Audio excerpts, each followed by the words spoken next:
That is the decision to make.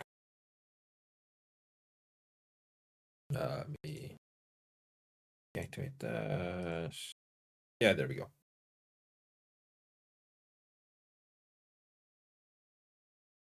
Yeah, no, I'm thinking. I'm saying what I'm feeling. Like I said, I've had an incredibly rough day with my head. So my energy is fluctuating violently, as they say. Oh no, I'd have to download it myself. That's a fucking 80 gig game. So no, thank you. That would be at least like 15 minutes for me.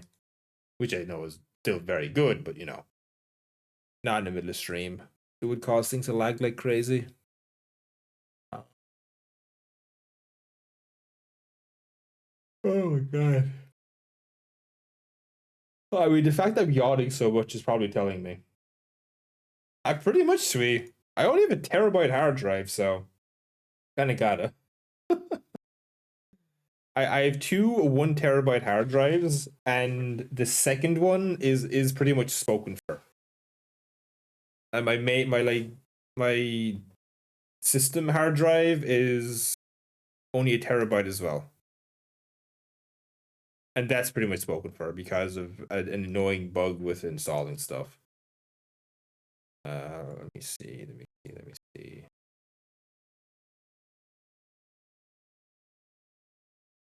Hmm. Oh God, the Swedes. Ugh. Oh my goodness.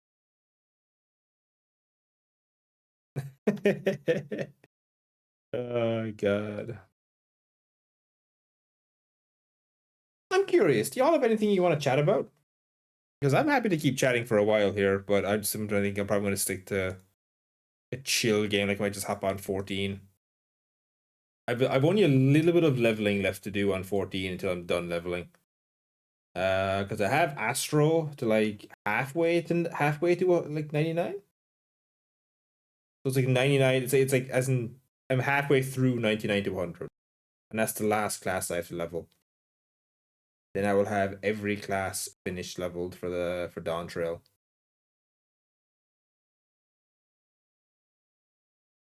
You carrier of struggling. The server's going amazingly, Raven. Um, we actually hit player cap last night, so I had to actually increase the cap on the server. So that was very very cool. Custodes, I've tried enjoying Custodes. I think lore on Custodes is very good. Gameplay wise, not a fan of them, but like the lore is really really cool. Like the whole there's only ever like 1,000 of them, and they're like just so ridiculously overpowered. Like I can't lie, I'm a fan of ridiculously overpowered good guys, especially when you're in a setting like 40k, where even if they are ridiculously overpowered, there's just so much more of the bad shit that they'll eventually be overwhelmed anyway. Okay, look, you know what I mean, all right? The not as bad guys. Let's put it that way. Um, and the Sisters of the Battle are. I love the Sisters of the Battle. They're one of my favorite factions. When you guy turning the tide of a exactly, yeah. It's one of those things. It's so like silly and over the top. Skaven Rimworld, no. Okay, Raven. I know Skaven are your latest obsession, but no, down. We have our Rimworld playthrough. We're sticking with the SCP. Jesus Christ. Ah, very good tweet. Very good. I love Baldur's Gate 3. I haven't played in a while myself. I haven't played Baldur's Gate 3 in a real hot minute. I need to though. I need to play through that. Hold on. Who is pinging me on Discord? Hmm? But I mean, we'll turn you off. Mouse? Oh, there it is. Okay. Mouse got weird in me. I've made it to back 3. I've made it to the very, very end of the game, but I never fully finished it. For some reason, I don't remember why I never finished it. I think there's like a major update came out, and I kind of wanted to see a bunch of the new stuff that they put in, so I was like, eh. Yeah. Let me edit the stream info here. Just chatting.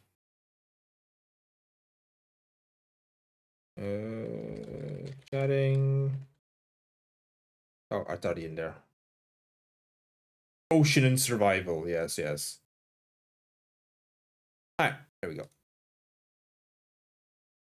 3 Skaven in a bird costume. Let's not get too painfully obvious here. Oh, wait. No, I know what to do. I know what I want to do. I know what I want to do. I know what I want to do it this way. Let's if I do this, I'll avoid any...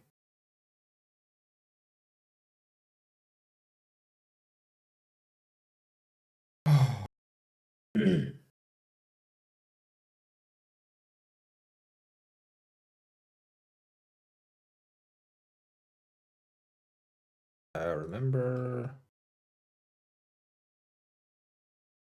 Oh, shit. I forgot my fucking password. What the hell was my password again? It's been so long since I used this. Settings. Brain. Can you work, please? Yeah.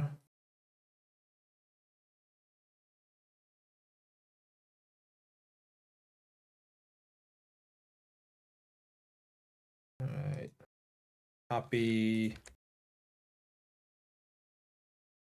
that it? Yep, that's it. Sweet. Let's go.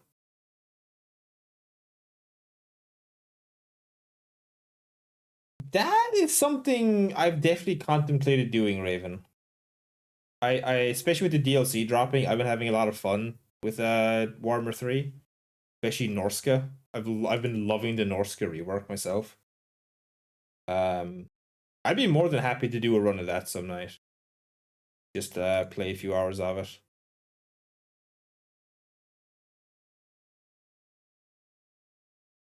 Okay, I just want to double check something. Yeah, no, I love Warhammer 3. Yeah, no. Yeah, I know. We will do it. Don't you worry. Yeah, it's a great game. Change the stream title.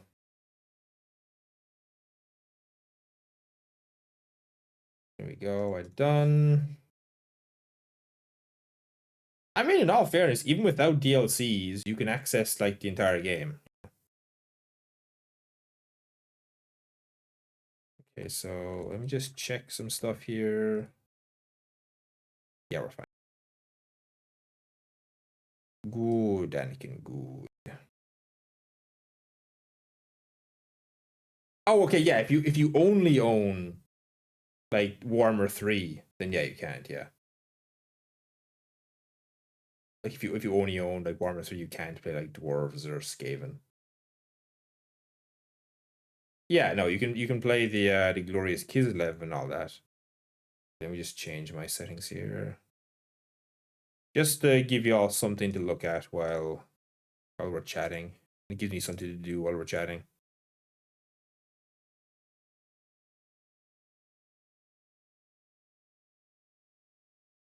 There we go. Perfect. You don't want to play stinky French people.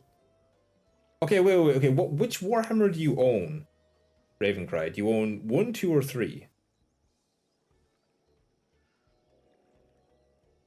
Because if you own 3, then it's Kislev you play.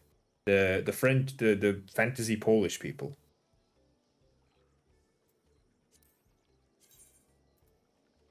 Let's just do this while we're chilling here. What? Oh, I'm almost done. Like, Astrologian's the last one I have to do. We're hopefully going to finish it now.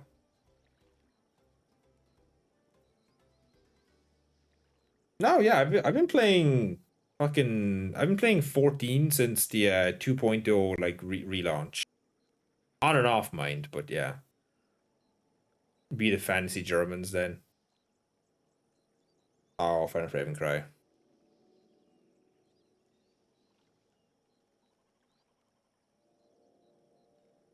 Oh, fuck. Yeah, I mean, look, that is the big meme. That the true Chad, it doesn't matter what DLC comes out for Total War. It could be any DLC at all. The first playthrough, whenever you play it, Empire, Karl Franz, go. That's it. That's the only deal. It's the only campaign you need, baby. Karl Franz and you're golden. Oh hey, look at all these new lords and units and all these cool new choices and stuff. Karl Franz.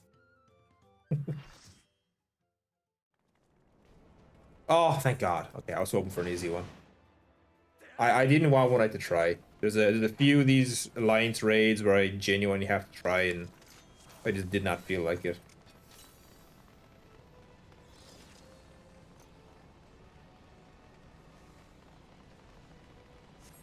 The Wood Elves are one of those factions I enjoy, but I really struggle to play well.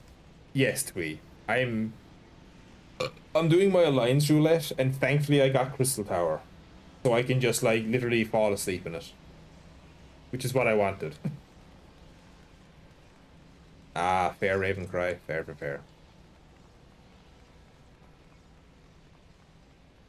Fair enough, Raven. This character was okay. Originally, like way back, it did start out as a cat girl. Then I went like Highlander Hure, like many years ago. Then I went Zayla, and she was a female Zayla for the longest time, up until Dawn Trail. In Dawn Trail, I decided to go female Hure. Adeptus Mechanic. I look like Adeptus Mechanicus? What you talking about? It's a wizard. Oh, I was gonna show it there. It's a wizardio. I'm gonna die. Oh, okay. Well, I gotta actually pay attention, I suppose, because people don't know to not stand in shit. Boy. Okay, red robes does not automatically mean Mechanicus, alright? Jesus Christ.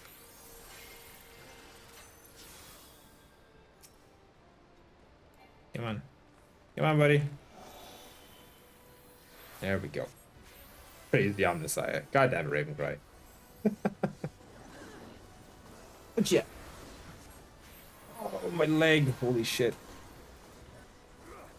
Where's my mouse gone? Oh my god. There it is. Sorry, I genuinely lost my mouse for a second there. But yeah.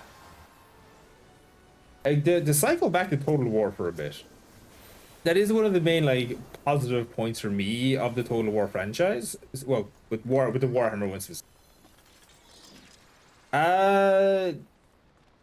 Not quite. Me. Astro is actually much more of a regen healer. See, regen, but its shtick is you have you'll eventually get access to. Oh my God, Ravencry! Thank you.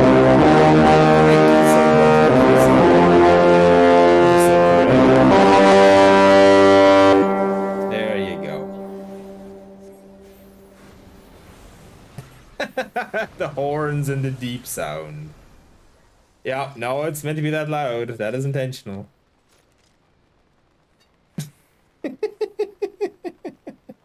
I don't know why that was so loud, to be clear. That one was exceptionally loud. Oh boy. Anyway, what were we talking about? Oh yeah, sorry, Twee. So yeah, Astro is. So at 80 we had a ability called Neutral Sect, which then applies a shield every time you use one of your aspected abilities. But Astro's big shtick is its card. You're meant to be constantly playing these cards to give various buffs. As you can see, you got the arrow for HP recovery, the spire to create a barrier. Oh fuck, out of range. There we go. Yeah, no problem, Dragon Rider.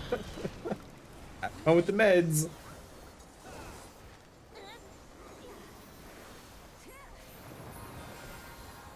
But yeah, Astro is one of the Astro is one of the regen healers.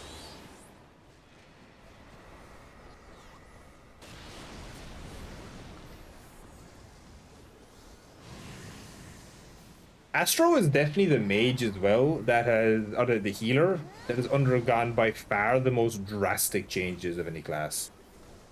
Like, it is changed. It is a completely different class to what it was when it launched. And even from just like an expansion or two ago.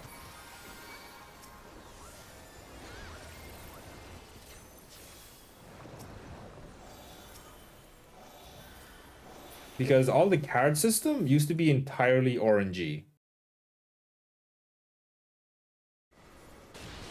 You draw a card, and if you got one you didn't want, you pretty much just had to play it and then use it up.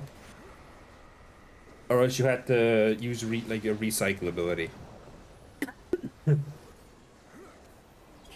And it was one of those classes that was very cool in concept, but people just kept wanting to play the same card over and over again. Yeah. Ah, you chose the basic healer. Babby's first healer, as I call it. Well, because so... God, how do we describe this? I need to try to remember what it was like exactly, first of all. So, you have 6 cards, right? You had these 3. You had the balance, the arrow, and the spire. And you also have the spear, the moon, and the boar, the tree. And TLDR, the balance was just the de facto best one. Plain and simple. Because it just gave you a flat damage boost, and it was better than all the other damage boosts. So people would just constantly recycle to try and get the balance, and the other characters just pretty much got forgotten because what am I? You know, so it was a cool, like, again, very cool concept, but it was way too inconsistent in a rating sense. So people would just automatically take like White Mage and Scholar almost every time. It had some variations over the years that were more useful, but for the most part, not really. Now, to be clear, it was still perfectly usable in like standard PvE content. It was just useless in a raid. Oh, Black Mage is super fun these days. I love the current iteration of Black Mage. There was controversy around it. There's a lot of people who don't like how quote-unquote dumbed down it's been made. But I frankly vastly prefer its current form. I need to do my job here. And yep.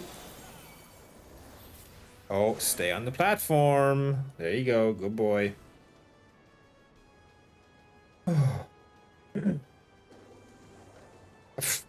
Okay, Raven, we're far from that. I'm meant to be a mentor in this game, like a PvE mentor. So if I'm doing that, I'm probably going to get my license revoked. So let's I definitely don't have a favorite class. I just alternate between them all, as is evident, but the ones I always end up coming back to the most is Paladin and Warrior.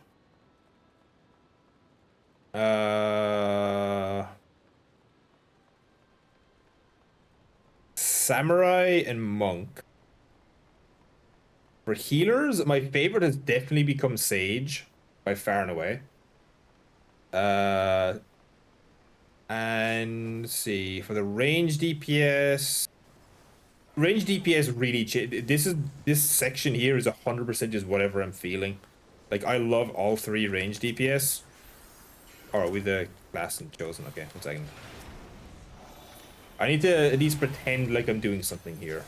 So that was the wrong person, but whatever. We'll give him a divination, and we're fine now. I pretend to do stuff. Let's see. In the magical DPS, it's a tie between Black Mage and Pictomancer. Black Mage is obviously the classic, but Pictomancer is just so goddamn fun. I just cannot help but love it. Let me change this to Final Fantasy 14. There we go. Because I am playing 14, so I might as well. What my audio level's like? They're fine. There we go. Pass and pass and pass and pass. Oh, I got completely distracted. Yeah, fucking Total War. Fuck. I was trying to talk about Total War and then got distracted by the gift subs and all that. Oh, I know. So what was I going to talk about?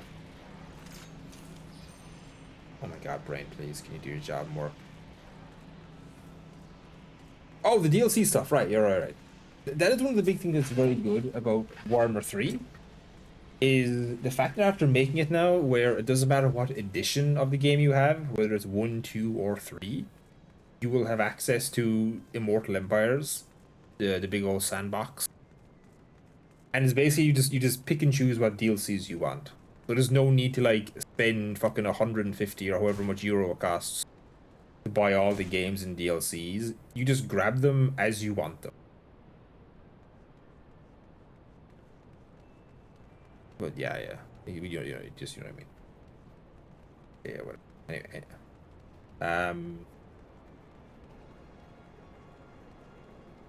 Now, it didn't make a difference to me because I bought them as they came out. Like, I've been playing it since the Warhammer 1 days. There was, like, 1 or 2 DLCs I never bought up until very, like, recently-ish, like, a year or 2 ago. Like, oh, Belagar.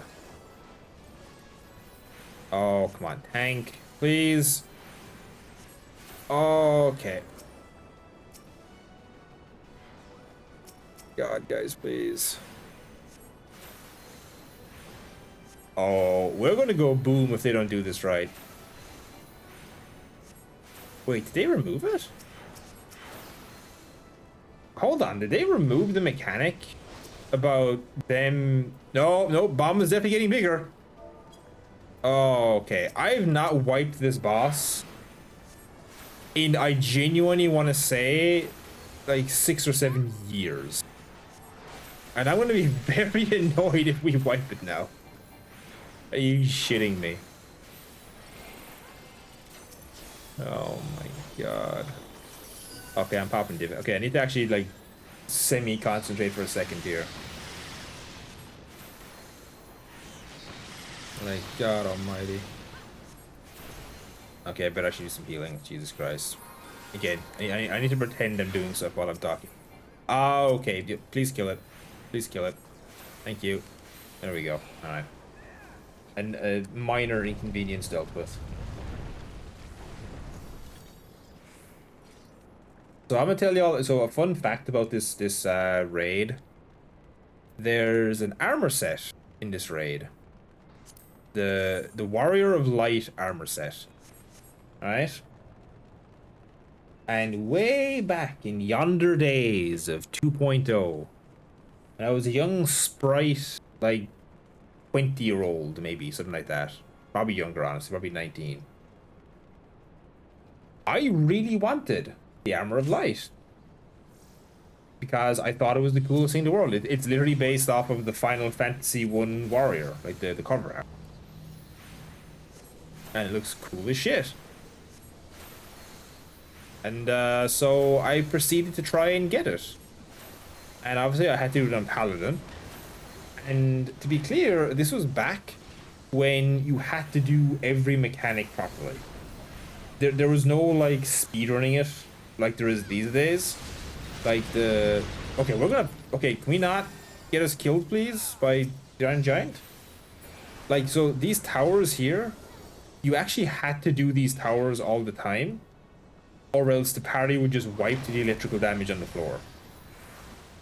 Like, we had to do all the mechanics, and I had to try this raid for 2 months straight, playing it pretty much every day when I had time. And it just refused to drop the chest piece. I had every piece except the chest piece. And it just would not drop it for me. When it finally dropped after 2 months of non-stop grinding,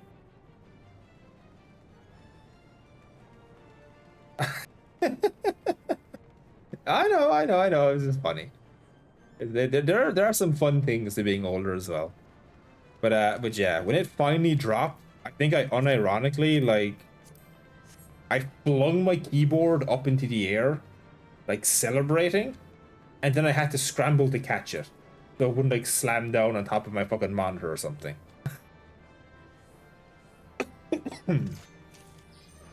Oh god.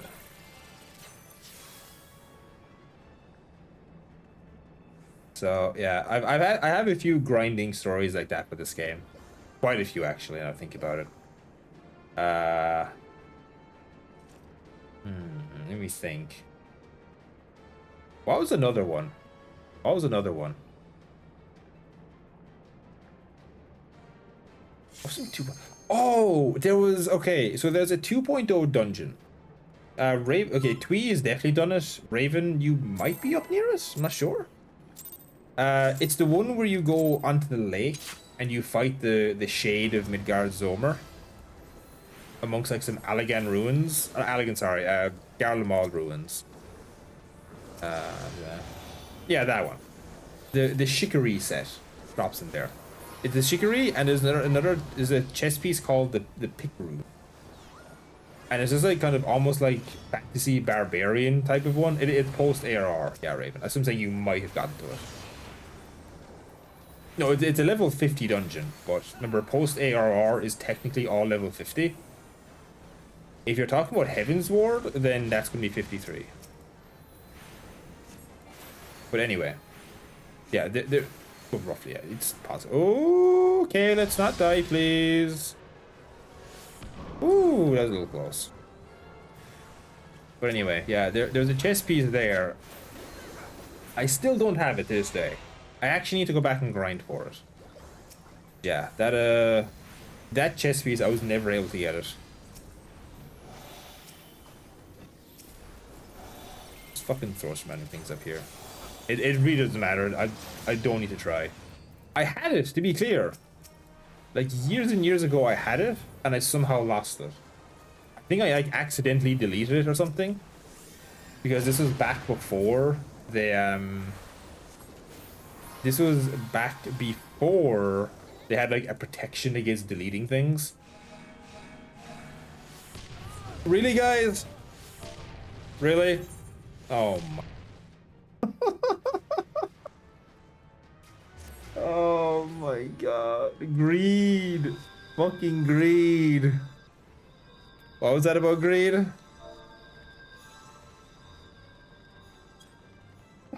Fucking morons. Oh my lord.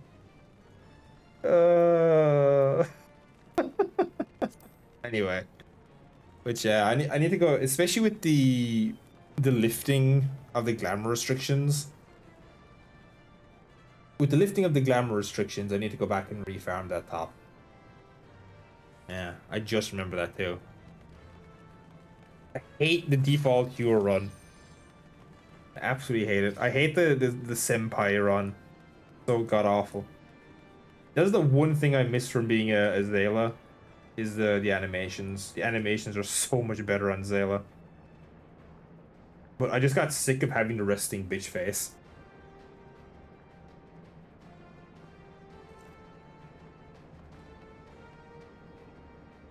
Oh, do you mean the Daystar set? Or are you talking about the live letter stuff? Yeah, the Daystar. Yeah, that was a big deal. When that came out in 2.0, I knew so many healers who just like screamed in delight that they could finally have it like heavy armor plate boots, like heavy armor plate gloves. Like they were so fucking ecstatic. Oh god. Alright, hold on. Let me actually like pay a little bit of attention here. We can slam through this. But yeah, there's going to be a great glamour quest when that update comes out, because the problem is I've gotten a bunch of what I want, but I'm sure there's more I've forgotten about. I'm on Balmung myself, so I play on Crystal. Yeah, the Crystal data center, but I myself am on Balmung. I need to organize some more map parties in Ignis, actually. We used to actually do weekly map parties to earn some money and all that, but we kind of petered off when the person who organized it kind of stopped doing it. So I might need to restart that up. Yeah, I mean, if you're playing on like with like via Toast like server and all that, all of Ignis is on Crystal. Like Rem's on Crystal, Hip, a whole bunch of us are on Crystal, though they're all on Diablo. I was on Crystal for many years before I obviously joined Ignis. Oh my nose. Okay, no. Okay, good. They didn't fuck it up this time. Okay. Yes. Crystal is the name. Metal. Oh, Mateus, Raven. Yeah, Mateus is the other. Yeah, so you have data centers, and then you have the worlds themselves. I'll show you. It's easier. Go back to the screen here. So you have the data centers. You got North American, European, Japanese, and Oceanic. And then within them, you have the worlds. So let's see, you're playing on Mateus. So Mateus is here. It's within the Crystal data center. You're playing on so Twee is over on Sargentus. He's on the Ether data center.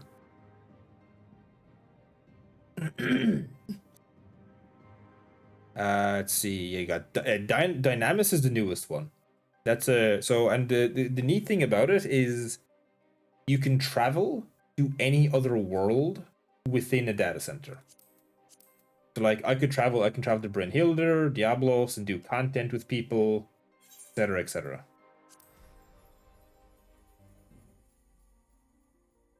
Oh yeah, I forgot. You can also move data centers, but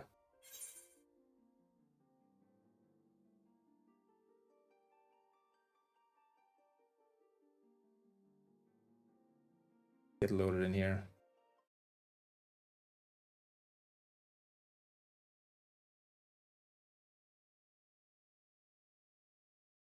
Oh, the fuck? Game? Game. Oh, okay. I know it's wrong. I know it's wrong. One sec. No, we're good. We're good. And there we go. Right. Perfect. Okay. Oh, come on. Look how fucking close I am to leveling. Are you kidding me? Alright. Hold on. Try that actually. Oh.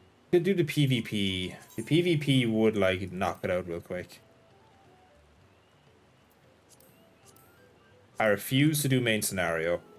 I despise this roulette with an unholy passion. Done lines, I've done that. I mean, I could do high level, but meh.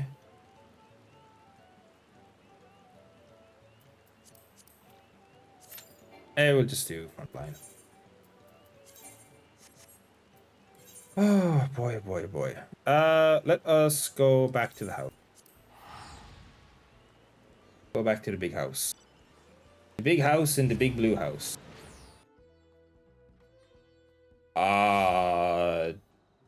You mean 4 Ravencry?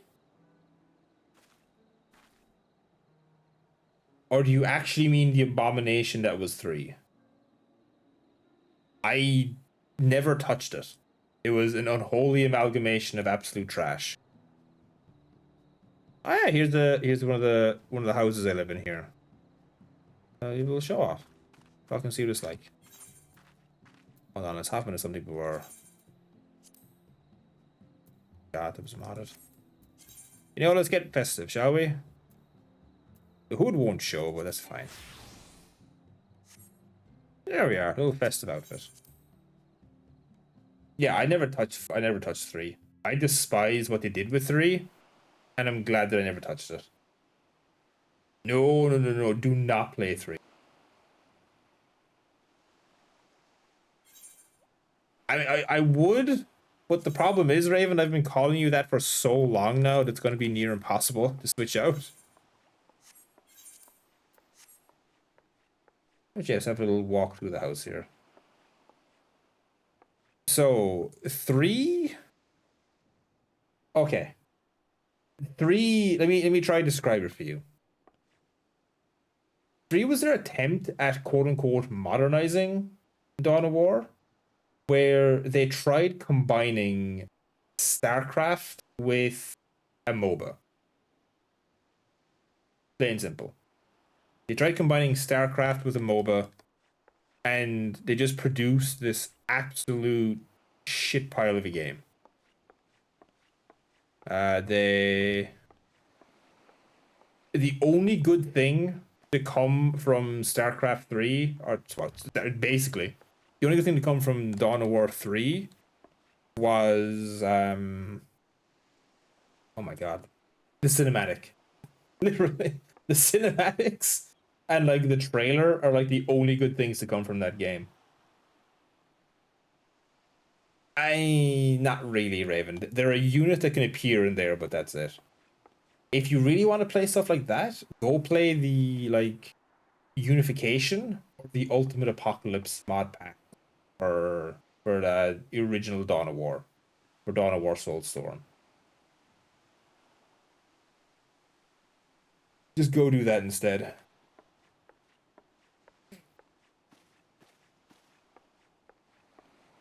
Yeah, no, the trailer is really fucking good for 3. But that's the only thing good about it. Alexander and Coils or full step. If you one of the tips I'll give for this is if you plan on going through the whole story tree and you actually want and you're actually paying attention to the story and enjoying it, then yes. Do Alexander, do the coils. You can even do them unsynced. Like you can easily do them unsynced. Because there's a whole bunch of special dialogue that will change later on in the story if you've completed those bits of content. Oh, there we are. Not as much with Alexander, but with the coils, definitely. There's a bunch of references to the coils story. Plus, this coil story is actually really good. It's the coil story is like an epilogue to the 1.0 version of FF14.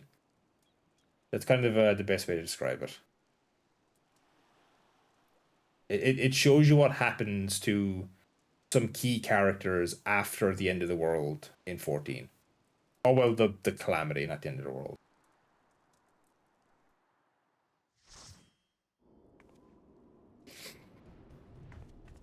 Oh yeah, let's get this out the way. I'm gonna tell all right now, I do not do PvP on this game, so I'm just gonna be like basically AFKing while chatting to you guys. Yeah, kind of noted. Yeah. They were the first Savage content. I forgot about this fucking minion. It's so silly. Buzz. I'll have minion side this now.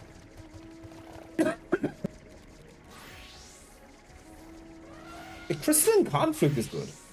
Crystalline Conflict is actually good. Like that was really, really good. I really enjoyed Crystalline Conflict when it came out, but I just got too competitive with it. That was my big problem.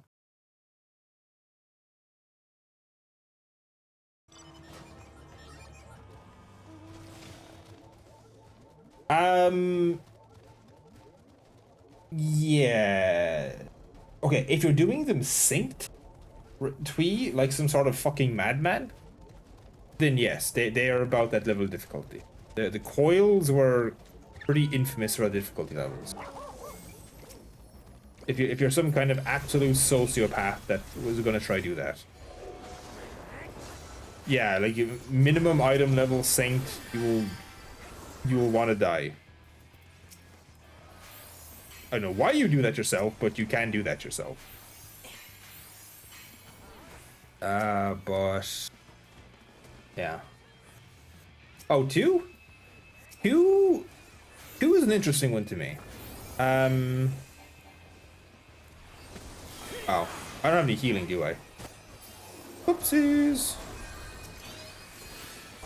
No idea what any of my abilities do, for the record. Oh, I've never played Astro in PvP before. I fixed up the hotbar and that was it.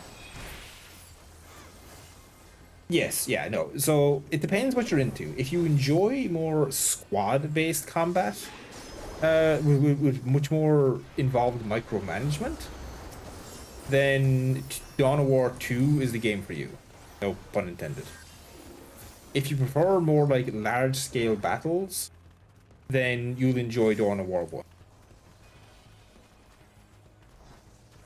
Like for me, there's neither of them is better than the other. It just depends what you want in terms of your content, in terms of your game. Oh, give me Lord of the Thingies. Oh, that's just an AoE. Okay, well, that was a waste. Yeah. I really enjoy the story.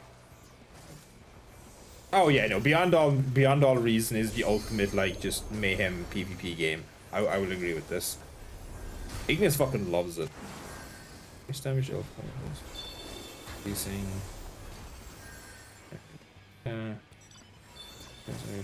5 seconds, okay.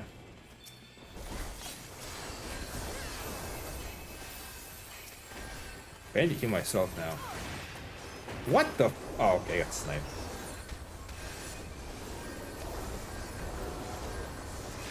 Well, I wouldn't call it total war. Dawn of War 1 is Company of Heroes. Okay. Dawn of War, yeah, no, Dawn of War 1 is Company of Heroes. 100%. Dawn of War 2 is just a more nitty-gritty version of Dawn of War 1. Like, you don't really have base building. The maps are usually much smaller. Stuff like that.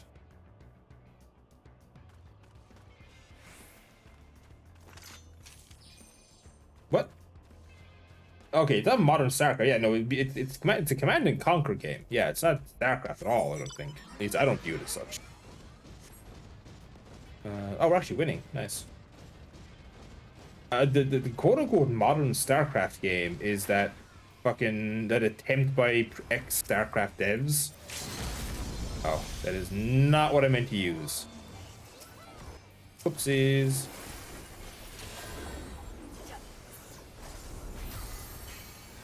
Yeah, Empire started the war. That's a good comparison. Oh, oh. Fall back. Run, run. The ground battles, at least, yeah. Okay, then we're going to agree to disagree on this one. I can see where you're coming from. I just don't agree with it. To me, StarCraft 2 is a much smaller scale game than like Supreme Commander or Beyond All Reason. You're just dealing with a much grander scale with the Supreme Commander games.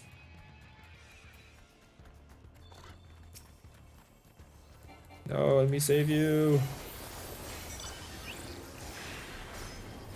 I love being a healer in PvP, but only having a single healing spell. Oh, I'm dead. Oh, I don't have my heal on my fucking hotbar. I don't have my recuperate on here. Oops. There we go.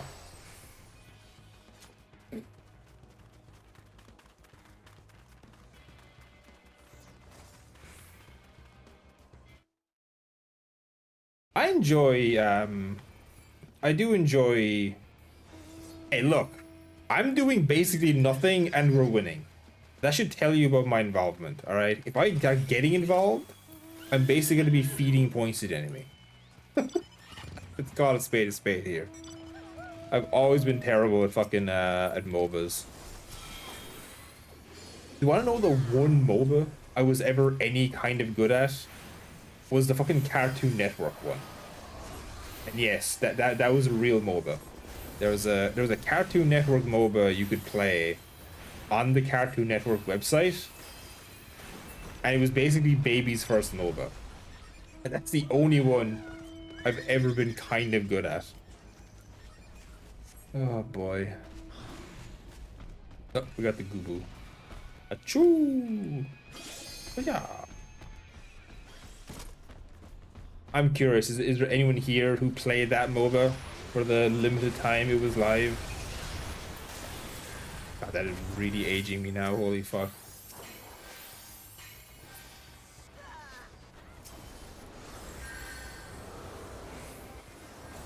Oh, dodge. Ooh, that was close.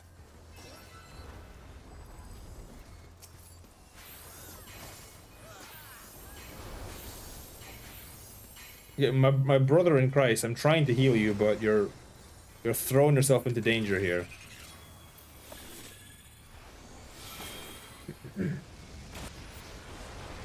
I'm helping. Fuck it. Do that. I'm gonna die anyway. I might as well give my team a massive buff. It's with the kill match.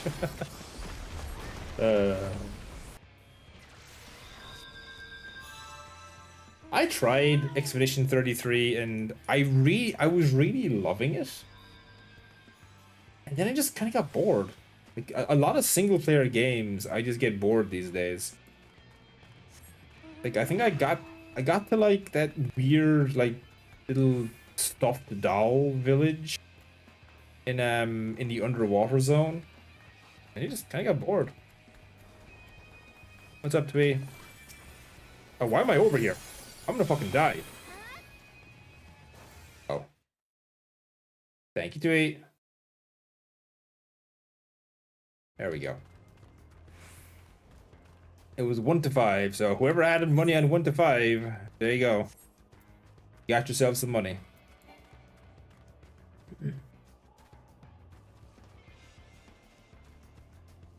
But yeah.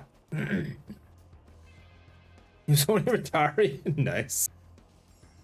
Yeah, I think Goop was actually our only death that entire session. Put in 10 and got, now that's some return on investment right there. Yeah, damn. That's a real return on investment.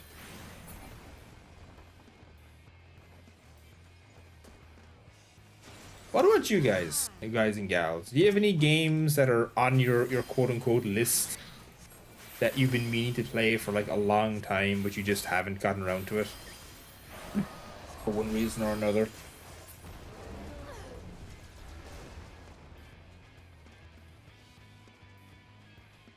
Excuse me. Oh, my voice. Jesus Christ. Because I can't say I have many myself.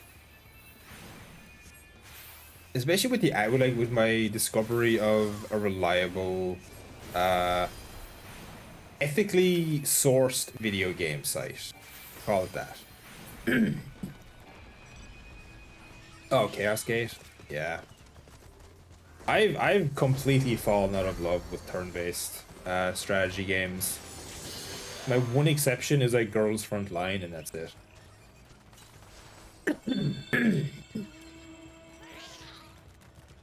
Oh, really, Tweet? Ah.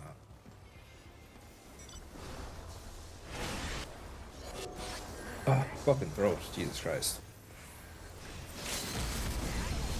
Be powered, my boys and girls. Be powered. As I run for the hills. No, I love RP too, Tweet. Like, There's a reason I'm on Balmung. So for those that don't know, Balmung is the primary role-playing server for FF14. With Mateus being like a secondary one. Yeah, I do read Ravencry. I'm not playing as much recently, but I am definitely still playing. Like I've been playing it like every like 2 or 3 days. Play a bit.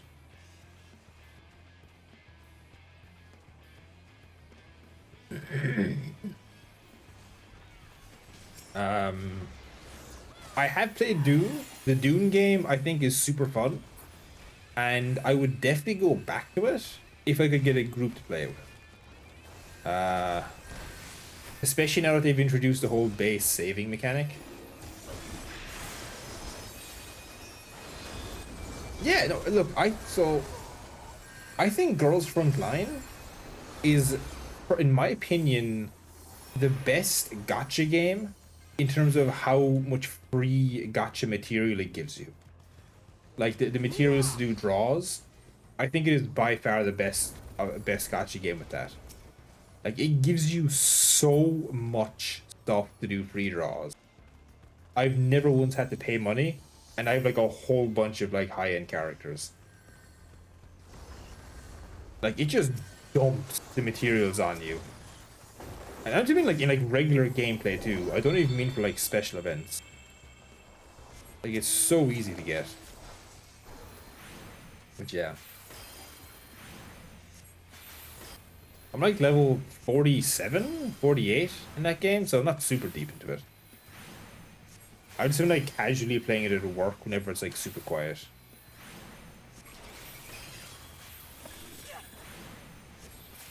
Let me get a bit closer here. What? Oh.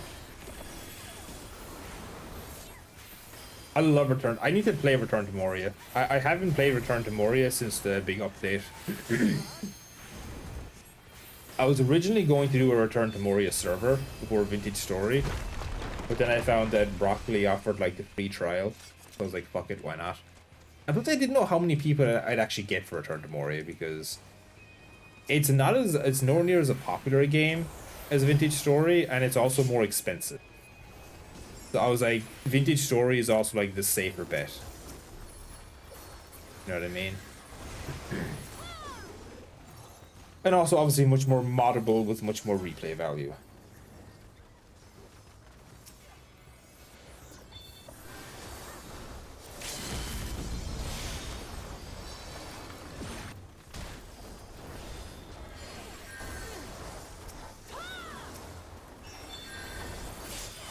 Ah, baby boy. Uma Musume? Have you done either of them, Ravencry? Oh, we were so close to winning. But there we go. That is us done leveling on 14. We have Mastered Magic number 6. We have Mastered Magic and a Life of Adventure 6. There we go. All done. Little V pose.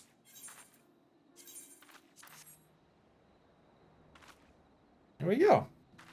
Alright, sweet. Which means now I can dump like all of my fucking leveling gear. Oh my god, yes, we can dump leveling gear. Let's go to Gridania. But yeah. Exactly. So I will tell you right now, Top Gun, Mayana Top Gun is, for me, was a very difficult career. Because she has a lot of different race lengths that make it very hard to level her to like a efficient degree. Because like you'll be doing like 2K runs for most of the career, and then suddenly it'll like jump. I think like suddenly it jumps up to like 3K and 3200. So it makes it very hard to like get a proper thing. Gold ship is just completely random. If you want to do like just a fun, stupid career that could end at the drop of a hat, play Gold Ship. Gold Ship can just throw a career whenever she feels like it. There's no control in Gold Ship. Yeah. And like long and front runner is a very like difficult combination to do. Yeah. I enjoy Uma Musume though. That game is awful for trying to get free carrots, trying to get the free currency. Oh my god, it's like the polar opposite of Gross Front Line. Okay, so I know I should turn these in, but I'd rather get the Gil. Exactly, Ravencry, exactly. Bye. Keep all those. What's that? You will wait to. Oh.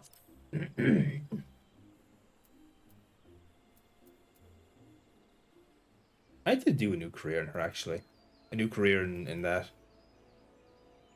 I mean, look, Goldship herself is the queen of memes. There's so many goddamn memes about Goldship, it's not even funny. Okay. Oh my god. Oh, this is one of the outfits I've made in like preparation for the. I've made in preparation for the big glamour update because these are all restricted by different classes. Oh, I don't remember to be honest, Ravencry. Oh, it's Taiki Shuttle. I think it's Taiki Shuttle, the American runner. What did I put it? There it is. Yeah. Because of course the American has a gun. Because why not?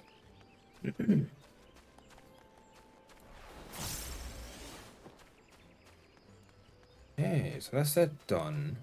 Let me go to my retainers and clean them out.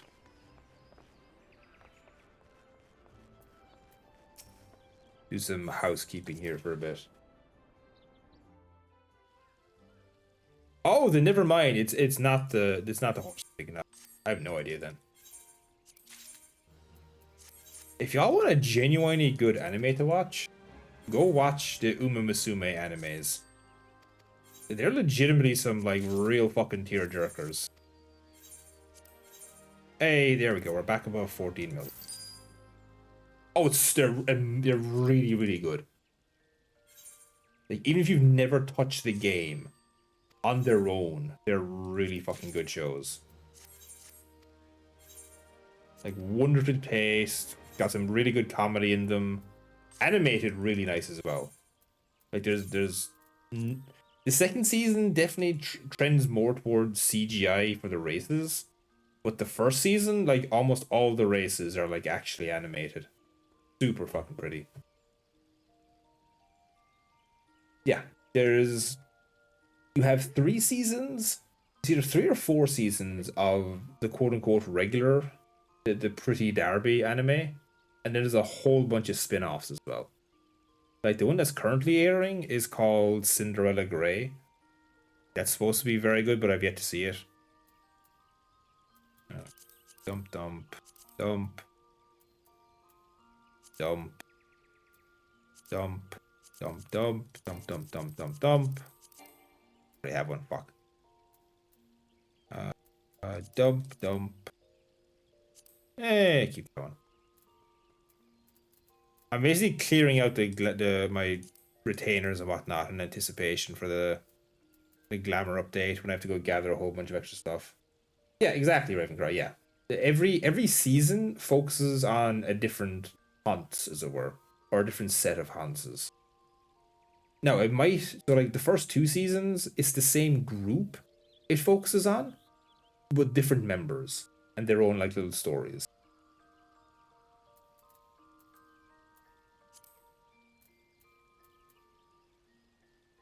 Okay, how long have you had these? I was looking for this fucking stuff later or yesterday and I couldn't find it. God damn it, gold bites. Oh, okay. Well, I was wondering where those furnishing pieces.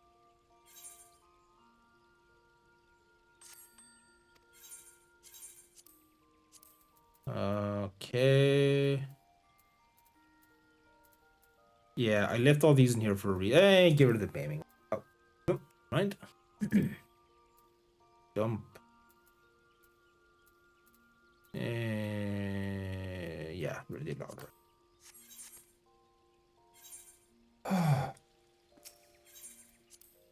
I will say there's actually some hope for One Punch Man.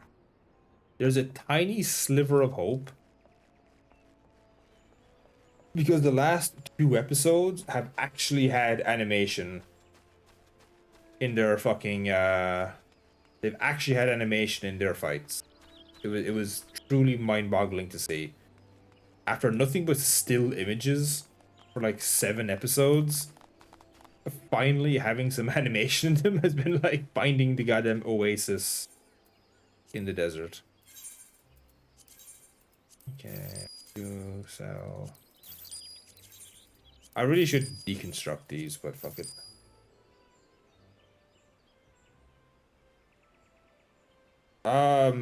You haven't seen the third? Oh, Ravencry. Oh no. I'm going to be very honest. I adore One Punch Man. I'm the same. First season is masterwork. Second season is the second season for me is definitely a step down, but it's still pretty good. The calling the third season anime implies there's animation. There's no animation. I'm not joking you. You're watching a visual novel. Yeah. When you're watching the third season, you are watching a visual novel. And that feels like an insult to visual novels. It's so bad. It's so bad. Are you talking about One Punch Man, Raven? It's been live for like 2 months now. What? Are you talking about a different one?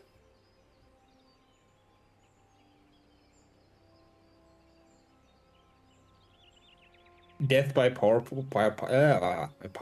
Yeah, no, that's. Oh, okay then. Thanks, 14.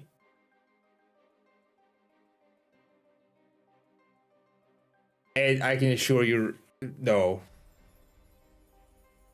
That, you know what? That, oh, okay, there must be a DDoS going on then.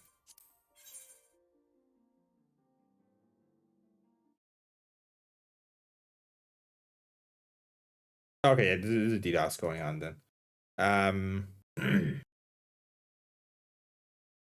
But yeah, what was I gonna say? Yeah, no, no, it's bad. The pacing is abysmal.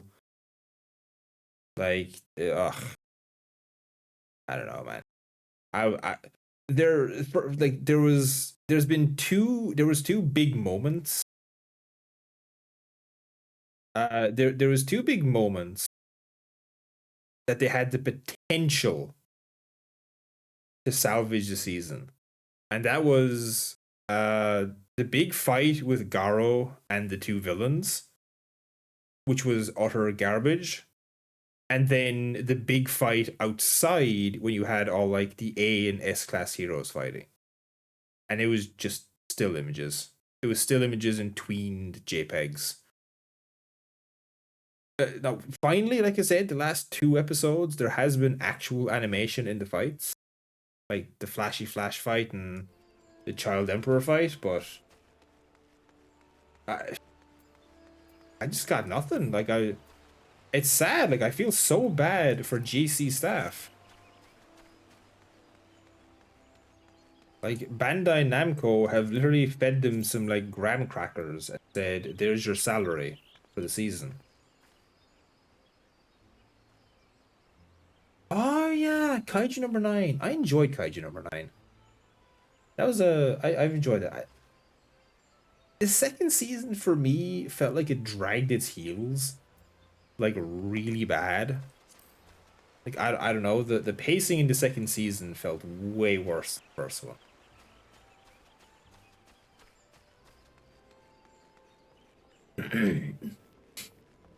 You know what's a fun anime? If y'all are looking for something that's actually different and like genuinely kind of fun and funny, watch Let This Grieving Soul Retire. That's been pretty consistently good for the 2 seasons that's come out now.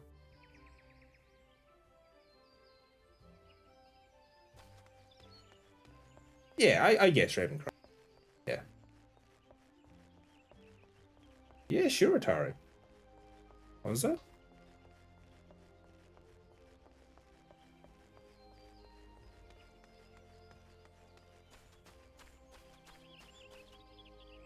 Yeah, with the monsters, yeah. Yeah. Oh, let this grieving soul retire. I'll type in the chat there. There you go. That's the name of it. That's a very, very fun anime.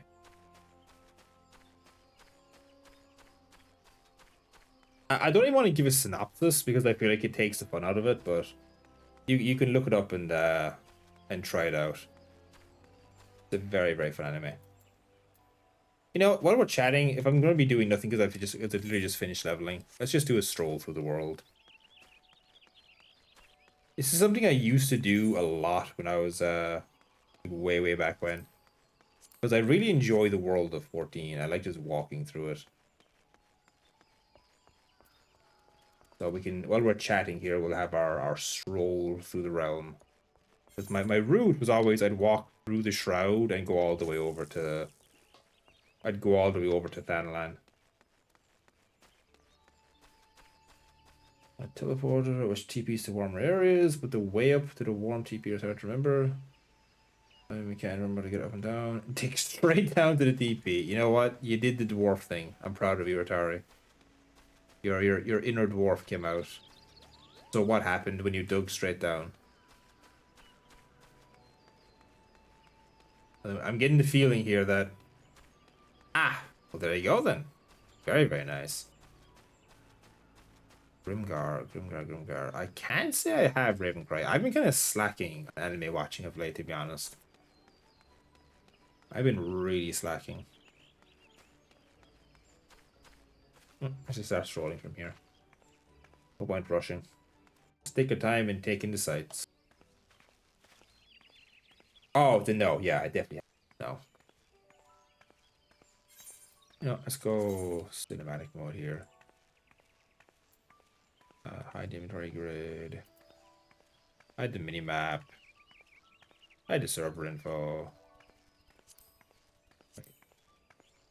Oh.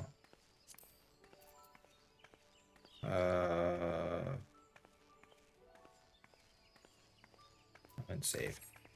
That'll do. Well, there you go, Rotari. Jesus Christ, there you go.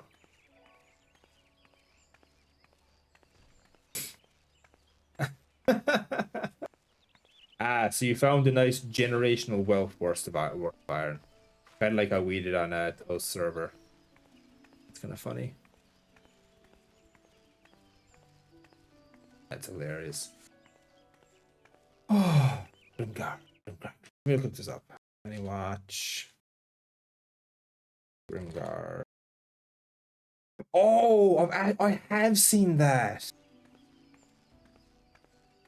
Oh God, yeah, that show was fucking dark as hell. I remember, I actually couldn't finish it.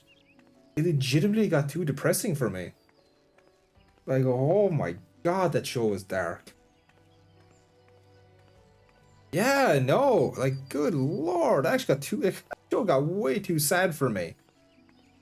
Now that being said, my tolerance for sad stuff is like really low. To be honest, I'm a giant fucking softie. No, it does. Like, it definitely improves, but it's still just like it is.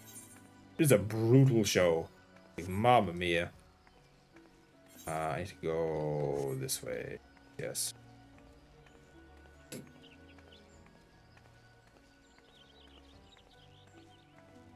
Yeah, that was a fucking show and a half.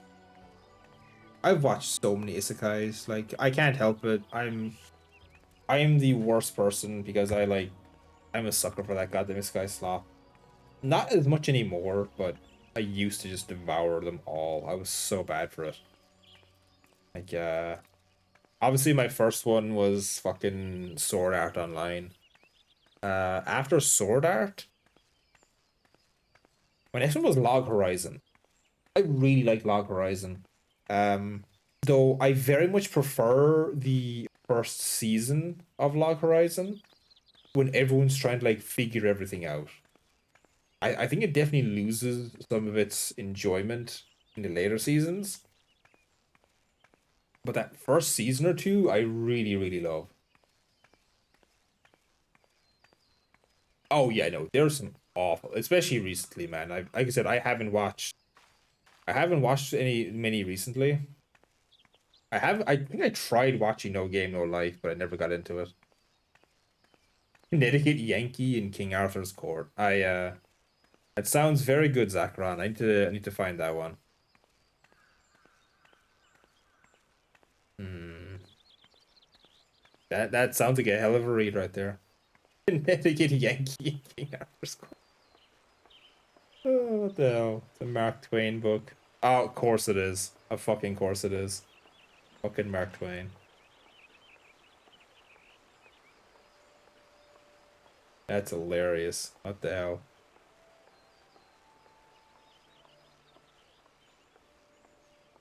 Didn't they try making like a didn't they make a movie of No Game No Life? Or am I misremembering?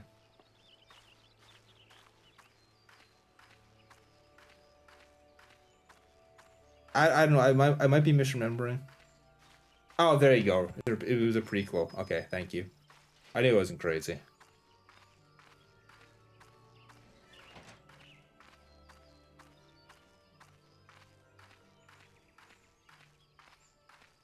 Yeah, I enjoyed it. Let me think. What are isekais have I watched? Oh, God. So there's an isekai I watched. It was like, I want to say a year or two ago, maybe. The show itself was fucking terrible. It was an awful show. It was the worst of slop. Like they were CG every second frame. Like it was anytime there was any kind of like motion, they relied on CG. It was so bad. No, no, no, no, no. We don't talk about that one. We don't talk about that one. That one that's not a fucking anime. That is full on hentai. We don't talk about that fucking shit fest. No, it wasn't like that. It was well. I, I'll find the theme song. I had the. It was a perfect example of yeah, it was real bad. But anyway, it was a perfect example of for me of a horrendous show that has just an amazing opening song. Like it does not deserve the song it has. Let me see if I can find it on my Spotify. It's annoying how good it is. If I can find it here. Fucking Naruto. No, it was not Naruto. I can assure you, it is not Naruto. Let me see if I can find it. No. Oh, do you want to hear a guilty pleasure song for me? Let me play. There we are. The Kim Possible, the Amelie's cover of the Kim Possible theme song. The Call Me Beat Me. That is 100% a guilty pleasure song for me. She does such a good cover of it. Where's it gone? Where's it gone? Where is it? Where is it? Is it Gyaku Tenegeki? It is. Yeah. Okay. Here. Okay. This is. Yeah. I'm just gonna copy and paste the name of the song because I'm not gonna ever be able to fucking. I can share a link to it. Yeah. It's a Spotify link. You can use it if you want, or you can just look up the song. It's all the same to me. But the anime for that song, the show itself was horrifically bad. It was like the worst of isekai. But that song is so goddamn hype. It is such a good workout song. And the singer behind it is just like S tier. That one and the Ice Blade Sorcerer. If anyone's seen Ice Blade Sorcerer, that's actually a really good show. and it has a really good opening. Dystopia, it's called. Not the fucking Lady Gaga song here. It's such a good song, but that one's really good. Dystopia is really good. It's Dystopia with a Y, so DYS Topia by Suzuki and Ayame. But those the Ice Blade Sorcerer is a really fun anime.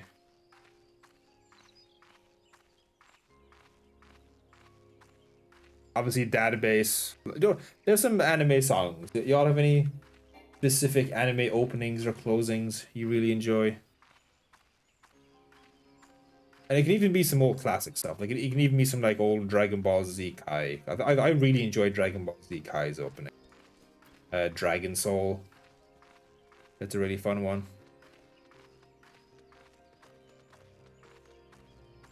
Database from Log Horizon.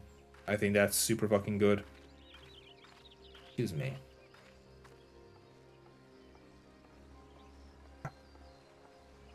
God, my fucking playlist, man. My playlist is such a mess. Oh, my Spotify playlist is such a mess. Oh, no, it's because that was next to my list. So it was literally the Kim Possible song, and then it was that song after it. That's the only reason it came up, Ravencry. I was searching for that song, and I scrolled past the Kim Possible song.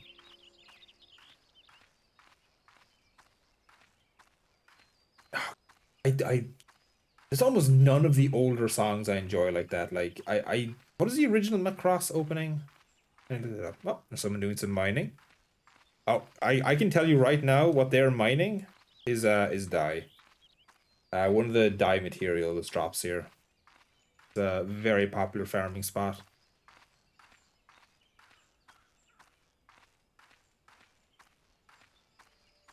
Dragon Ball. Can you imagine? So I'm gonna be. Let me tell y'all something here. Can you imagine the drama that would happen if the original Dragon Ball's first episode aired today? Uncensored, exactly how it happens in the show.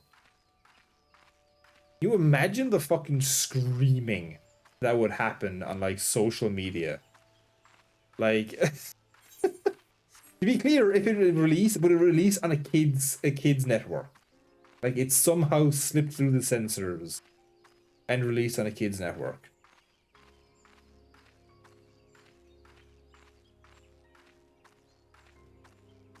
Like, oh my god almighty.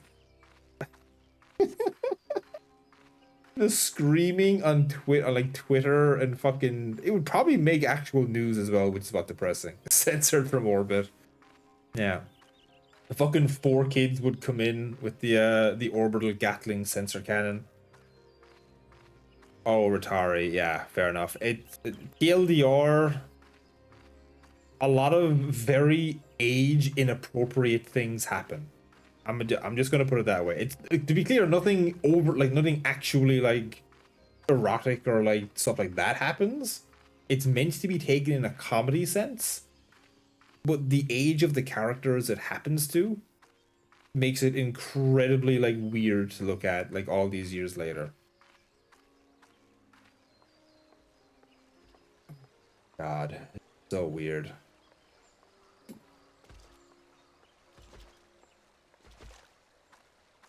Old, no problem. Yeah, older animes, man, were fucking wild. Dandadan. Oh, fucking, I forgot about Dandadan. That's probably my favorite anime of the last 10 years. Like, hands down. It's fucking god tier. Like, no, to be clear, I'm saying the full season 1. I refuse to call it the quote unquote season 2 because that's just the rest of season 1. Yeah, Dandadan's amazing. The first half of the first season is really good. So if that's when you're talking about the first one, that one's really fucking good to me. I mean, oh my god, are we back in like 2010 or something? Ravencry? That is something Irish kids used to say all the time. Oh, lad, that's mint, by. Oh, lad, that's fucking mint. Oh, I hated it. I wanted to shove soap in her mouth every time I heard it. That was as a kid. Oh, you think it's rough, Saffron? Oh, no, I loved season 1. Full Metal... Oh, you're talking about Full Metal Panic. My bad. What is... That sounds familiar to me. Full Metal Panic. Oh, okay, never mind, never mind. I've not seen Full Metal Panic. Oh, yeah. Yeah, I suppose we should hydrate. Oh, really, Zacron? Very cool. What else have I really enjoyed these last like 10 years? Yeah. Oh, mint is a super Irish thing. I was like when I was in primary and okay, more than when I was in secondary school. But mint was a very, very big thing in my secondary school. AKA when I was like between the ages of like 10 and 17. That was a very big thing. That was like in everyone's vocabulary. Oh, lad, that's mint, by. That's fucking mint, lad. Ugh. Even now I hate it. Excuse me.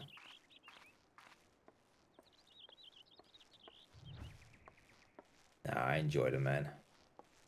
But yeah, what are other animes now, I think?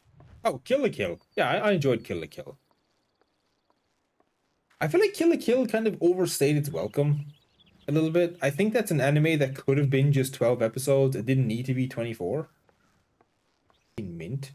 Oh my god, Ravencry. You are just a pure fucking townie.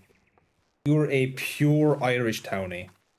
Oh god, no, I hated Soul Eater. As Demolition D used to say, Soul Eater, I'd really rather not.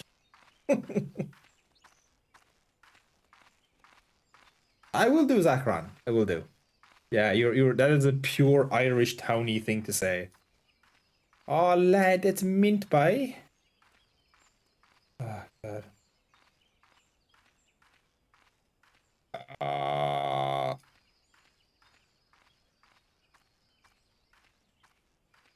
Fire Force was amazing. I'm still waiting for the finale of Fire Force. I fucking love Fire Force, man. Why was I to kill all the good guys? Oh, are you talking about Akame got killed? Is that what you're talking about, Atari? Because that fucking the depression simulator? I couldn't finish that. I stopped after like the fucking third death. Yeah, no, I was like, oh, once I realized the kind of anime it was, I was like, nah, dog, I'm out. I watch anime to escape from feeling bad. I was told that twee, and I hate it. Oh, sweet. Earring sold. I fucking hate it. Because I don't like Soul Eater. Oh god, yeah, that was the silliest thing to me. That was the silliest thing. Oh, I love how I was in the forest. It's bright and sunny. The minute I come into the fucking into the goddamn desert, it's fucking pissing raining. Great.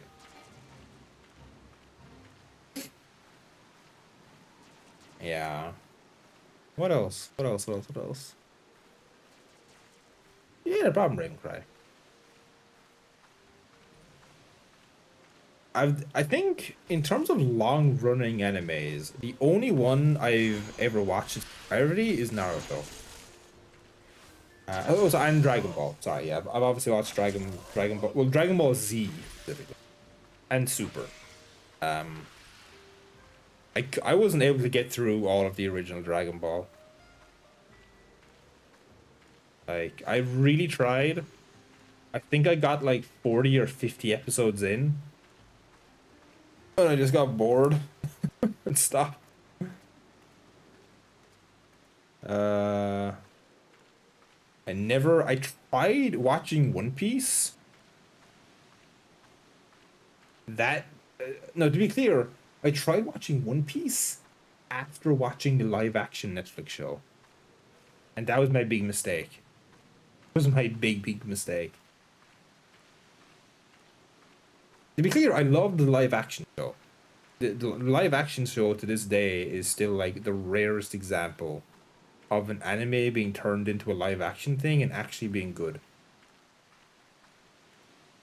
Like that is still the craziest thing in the world to me that happened.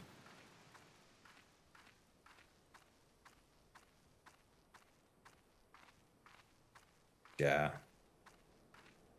Dragon Ball Z I enjoyed. I didn't enjoy it as much as I enjoyed the games a lot more than the show itself. Like I enjoyed the hype moments of the show, but the majority of it I actually wasn't that into. Like there was just way too much filler. Like way too much filler. Like obviously the one everyone goes back to is the infamous moment of in the Frieza saga when there's literally an entire episode that is just Goku and fucking Frieza staring at each other, inner monologuing about the fights that just happened like a fucking episode ago. I'm like, really? This is what we're spending an episode on? No, the reason why is obviously because Toriyama hadn't actually finished the Frieza saga yet. So it was the Naruto problem. Like they had to put in filler because the show just wasn't up to that fucking point yet. Alright, I'm gonna wait here for 1 second because I need to very quickly do something in real life so I can settle back in for the evening. So I'll be right back, folks. Be 2 minutes there.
No.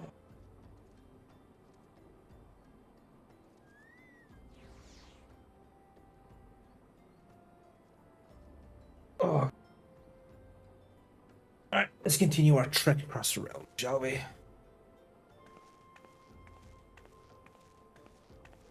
Right, let's go. Now, let's catch up on chat here.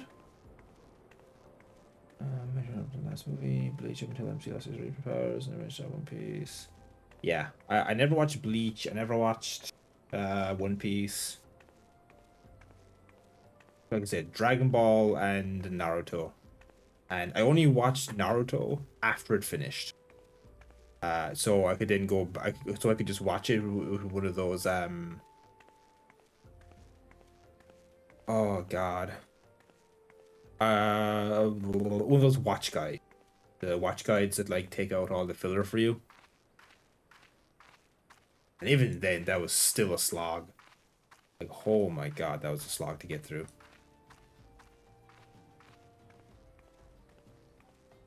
Like Jesus, those last like that last few fights with the big bads, just I don't know. Again, they're animated beautifully, but I just feel like they overstay their welcome so goddamn long. But that's the curse of all of those kind of animes. They always tend to overstay their welcome towards the end. What is that? Is it a Reaper? Oh, it is a player. Motherfucker following me? Weird. Yeah. Strange. Anyway. Um I still haven't watched Freerun. One day. One day I will watch Freerun. I don't know when, but one day. Oh, Will Eternal. I've not watched many. The only like Chinese focus anime, I guess you'd call it.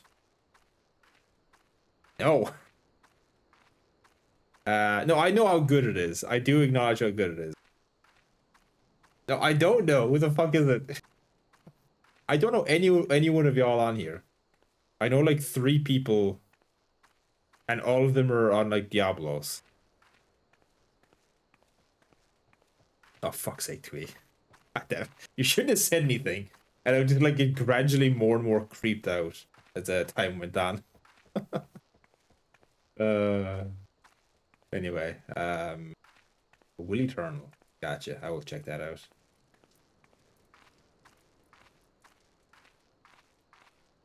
Yeah. Right. What am I doing? Brain, wake up. Here there is. Oh, Apothecary Diaries. That was the anime I was trying to think of earlier. Apothecary Diaries is definitely up there in like my top five for no other reason than it has something so few animes have these days. Actual romantic fucking progression. Where it's not just constant, oh, we're gonna hug, but now we're interrupted. Oh, we're gonna kiss, but oh, look at that, something exploded. Like, holy Jesus, there's actual fucking romantic progression. It's so nice. And it actually just escalates in the second season. Like, holy God almighty, it's so nice. Yeah, no, I love Apothecary Diaries. Yeah, stop. Exactly, Ravencry. Yeah, no, that is really up there as one of my favorites.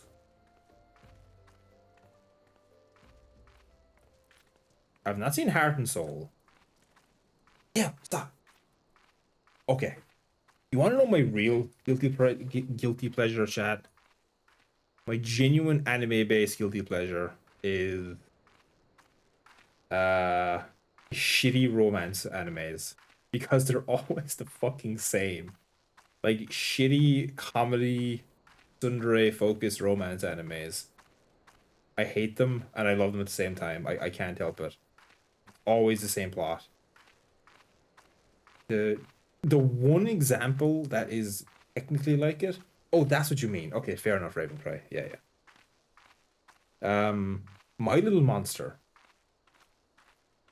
If anyone's into romance animes with some comedy, watch My Little Monster. It is actually genuinely a good one. Like well written characters, good comedic bits, beautifully animated. Like it's got a really nice art style. It's pretty old though. It's like 2010, 2011. It was like one of the very first animes I saw, and I only saw it because it was on Netflix. It was Sword Art, My Little Monster, and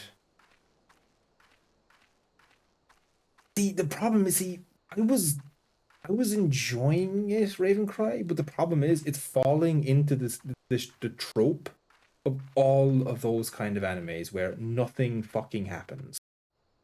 Like literally, it's the meme of the fucking Chud Jack just slapping the board with nothing ever happens on it, and it doesn't. Because that's the problem when you have a main character like that is just completely oblivious.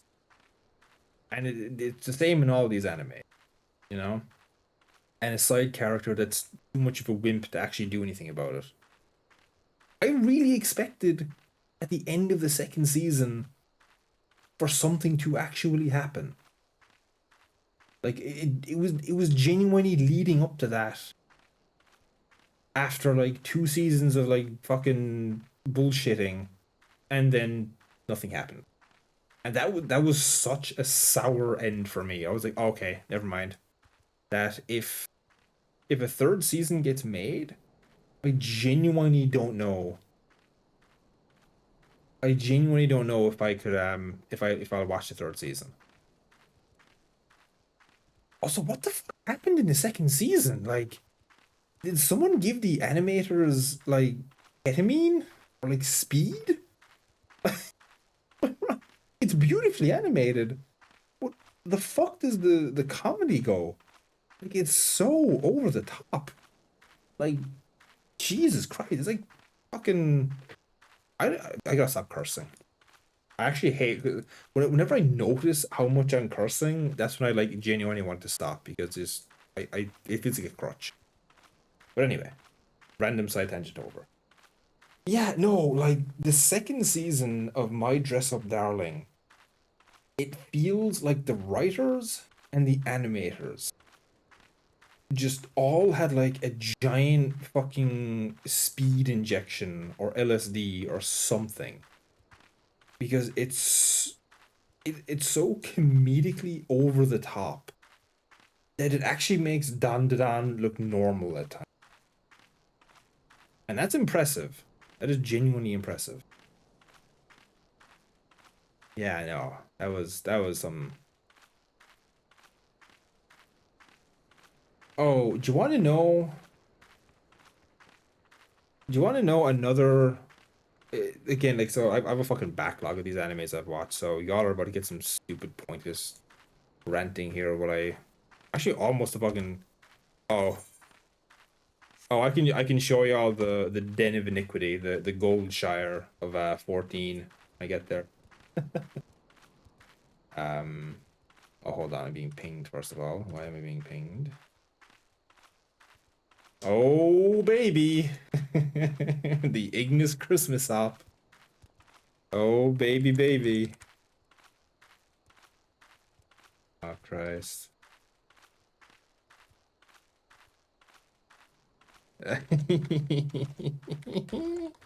1 second. I gotta put in my reserve slot thingy here.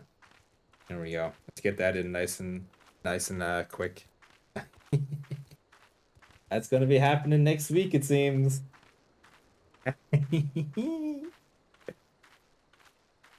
Oh, it's a big fucking mod list. What the fuck? We have 44 mods in this mod list? Jesus Christ. For reference, I know for some like Milsim groups that's nothing. For an Ignisop, 44 mods is obscenely big.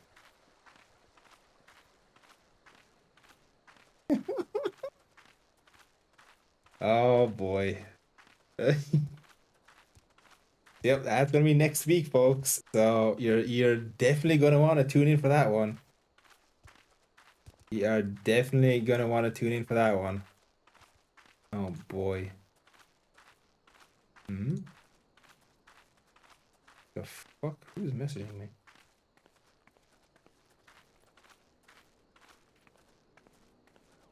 Servers. Oh, they're in Ignis Core. Oh wait, Ravencry, is this you? No, you're in my Discord, so it's not you.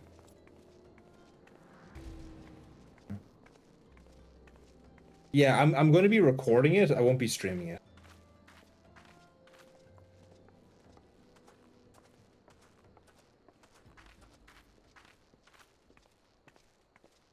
Yeah.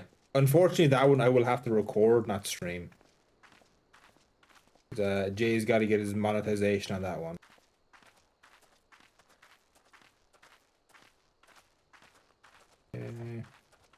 Anyway, we got way off topic. Jesus. No, as Jay the Wolf. Why does that name sound familiar to me? Oh, is it someone's account get hacked? Hold on. I think someone's account got hacked in Ignis. One moment here.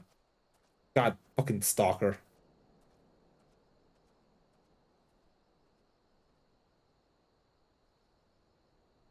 God damn it, Twee. Where is... Hold on.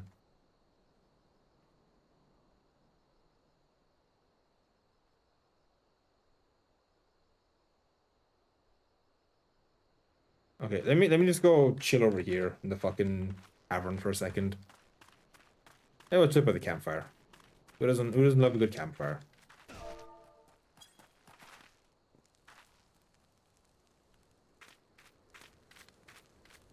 There we go.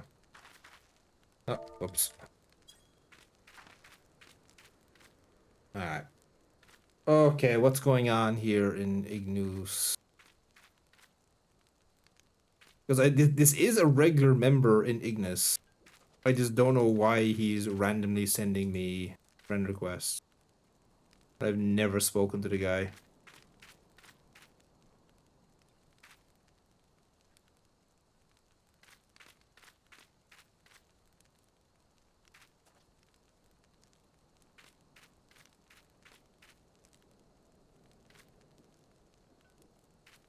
Wolf.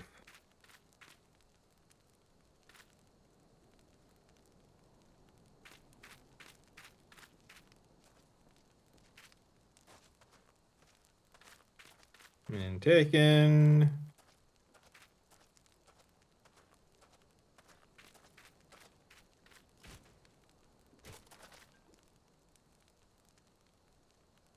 Taken.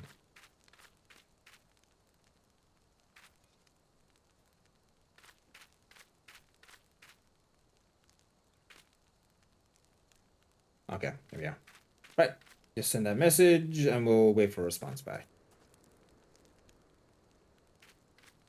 Hopefully he's fine. It always sucks when Ignis members get it always sucks when Ignis members get hacked. Anyway, what are we talking about? Yeah, so we had the Christmas thing will be recorded, not streamed, unfortunately. But God damn it, no I didn't. Fuck off. I was not even facing that direction, for God's sake. Alright, let's show y'all the den of iniquity for Balmung.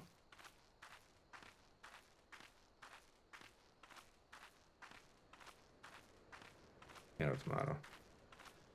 Is that well before that and you know it.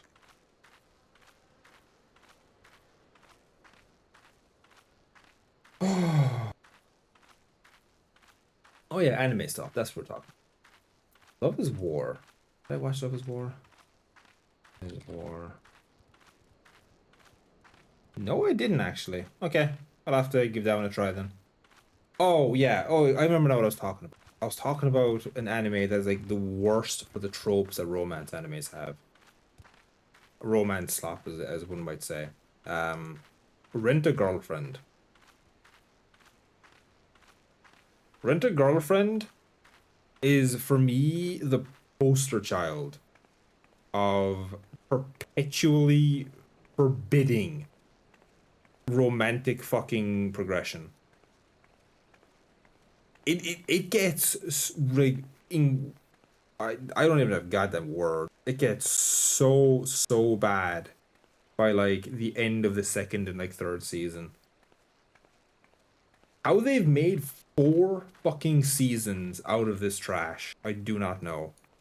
Because there's events happen in the third season that I think that the ultimate definition is my brother in Christ, can you please grow a pair and stop being a pussy? That is, I never use that phrase, but it applies to this dude 1,000%. It is infuriating how much they drag it out. I'm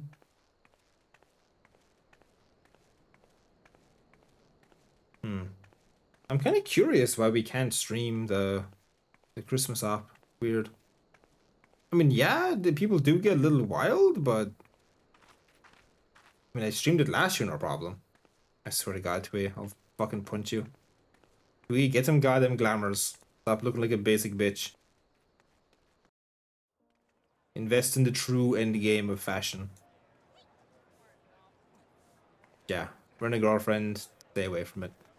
So here you go. Here's the dens of iniquity. You got two sections. You got the outside and you got the inside. You got the outside, which is simply known as the bench. As you can see, there's enough people here, it's actually not registering the horde of people that are over on this fucking bench to the north.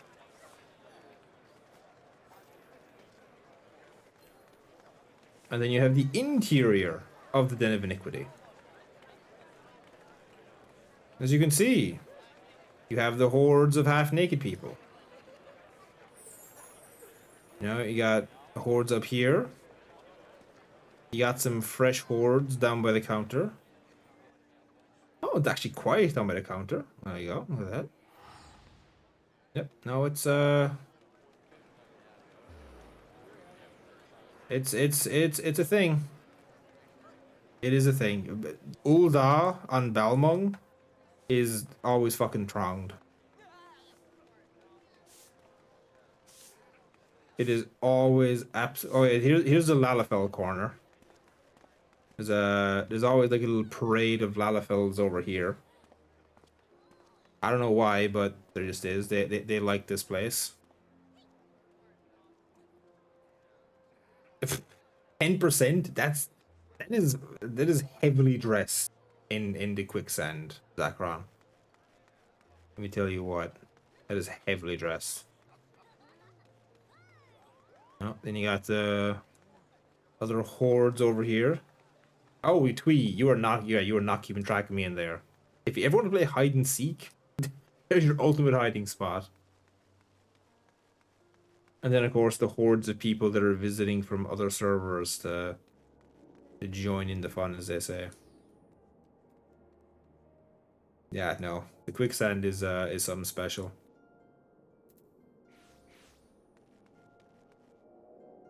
All right. Let's get out of here. I need to go wash off fucking this. You need a hazmat suit every time you come into this place.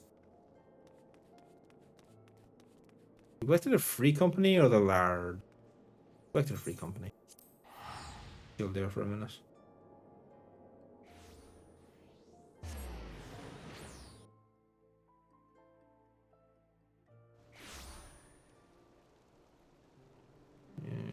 Yeah.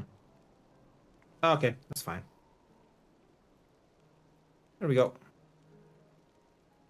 Yep, Jay the Wolf is. Oh yeah, here's my housing, my free company estate. Although free company is a bit of a stretch. It is it is a free company of like 6 people.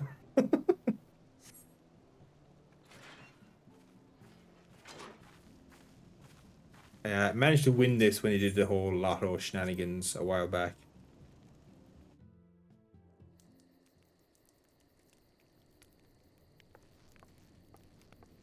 Okay, right. Oh.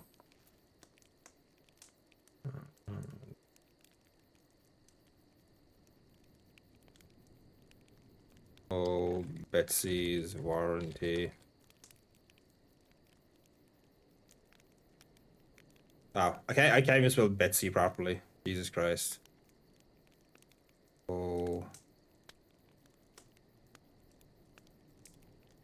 There we go. Oh god. Alright. With the lottery system to be, yeah.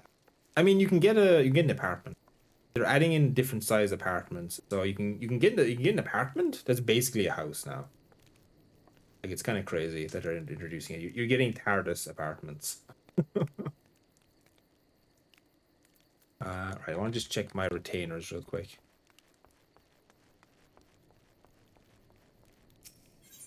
No, you motherfucker.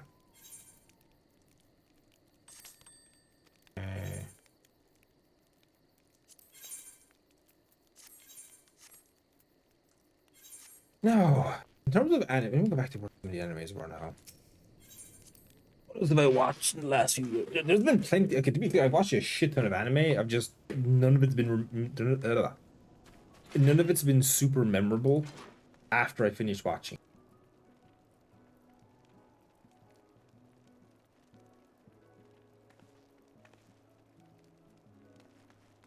Oh, it's kind of weird. Okay, I guess this dude just adds everyone in Ignis. Perfect. Yeah. Oh, he was probably messaging me about the barotrauma. That's probably what it was. Right. Let me add. I won't go here because this would be spoilers for Twee. No, we're going to Ishgard. Yeah, I like Ishgard. Ishgard's a nice chill city. What other animes have I watched?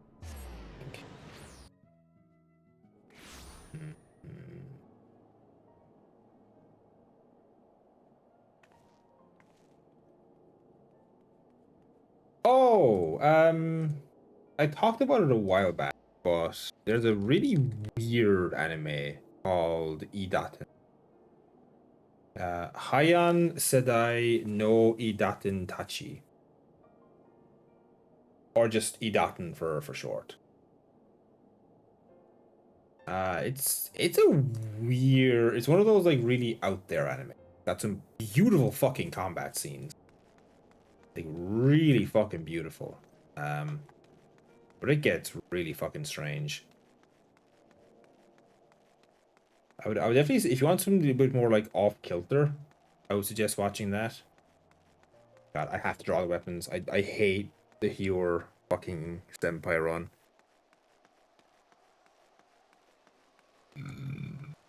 Oh god, excuse me. Also, I love snow. Snow is like my favorite aesthetic in video games, so I love hanging out here. Do I have any more snow appropriate outfits? I have a few. Sumoto Nita. Okay, what is this? Sumoto.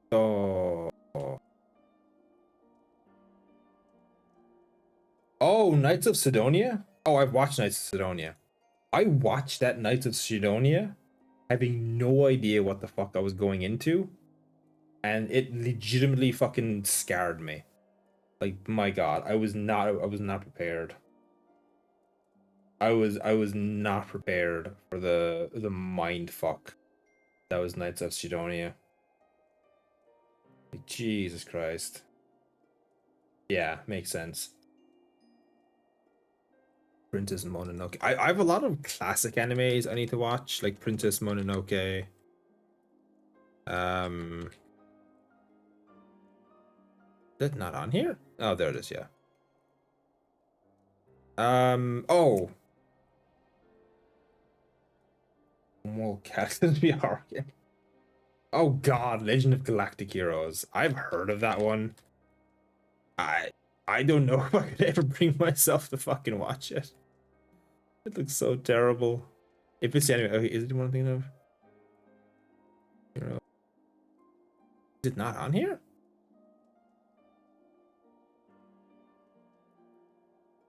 Uh,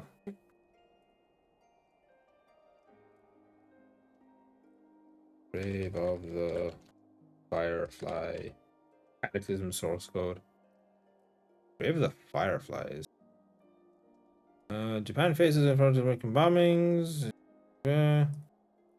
Taro no Haka is a story of. You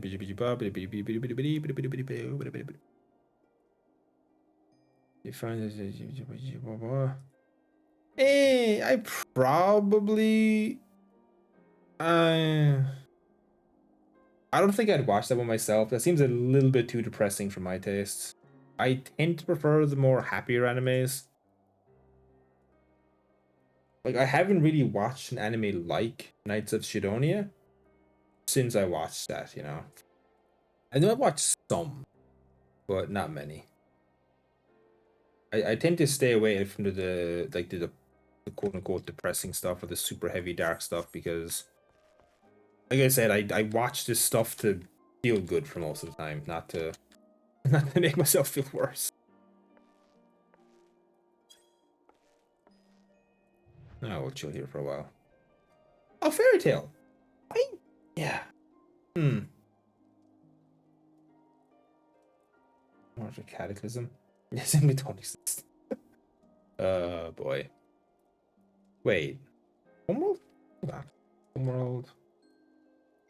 Cataclysm? Wait. What the fuck is Homeworld Cataclysm?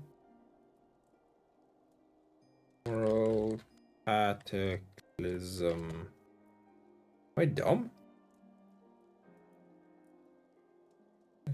Oh, it was an older. Oh, okay, it's an old one. That's why. Yeah. Homeworld Emergent. That's that makes sense.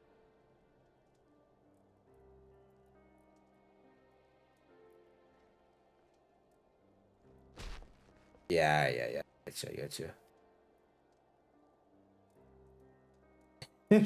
Oh, come on. The modern homeworlds are fine. They're fun games. Oh, anyway, the classic anime movie I have actually watched is Porco Rosso. I fucking love Porco Rosso. That's such a good show. And our movie, sorry. Um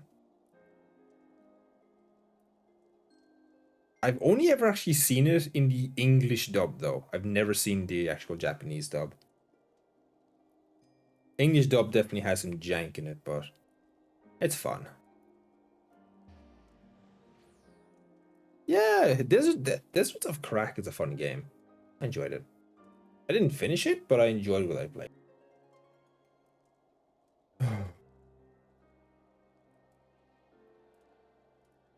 Oh, God.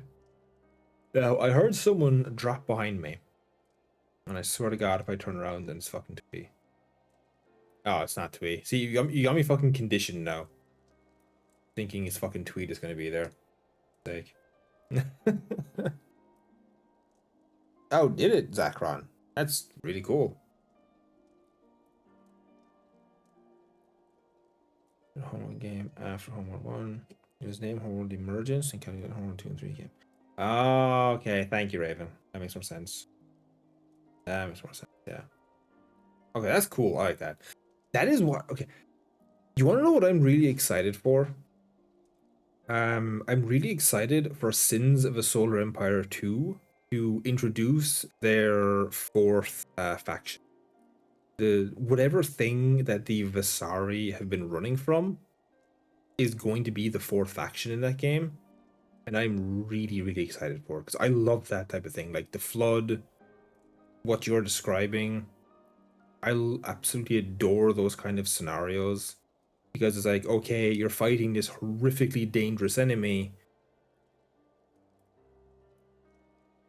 but it turns out that this enemy is actually running from something even more dangerous. And it's like, oh shit, you know. It's on the way, Ravencry. It is definitely on the way. Um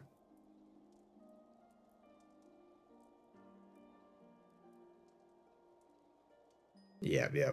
Yeah, Tyranids are kind of a bit too far on the extreme for me because the Tyranids just show up. So not really. I'm more talking like the Flood in Halo because obviously like the Flood in Halo whatever the Vasari are running from. Like I love the setting of you're suddenly invaded by this alien slash outside force, but it turns out they're just running from something. You know what I mean?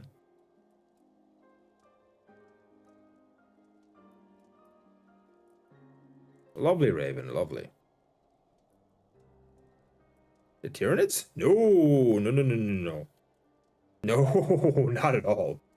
The theorized lore of the Tyranids is they've come to this galaxy. They've come to the 40K galaxy because they've already devoured everything in their previous one. Yeah, they're just hungry. There's a few theories as to how they got here.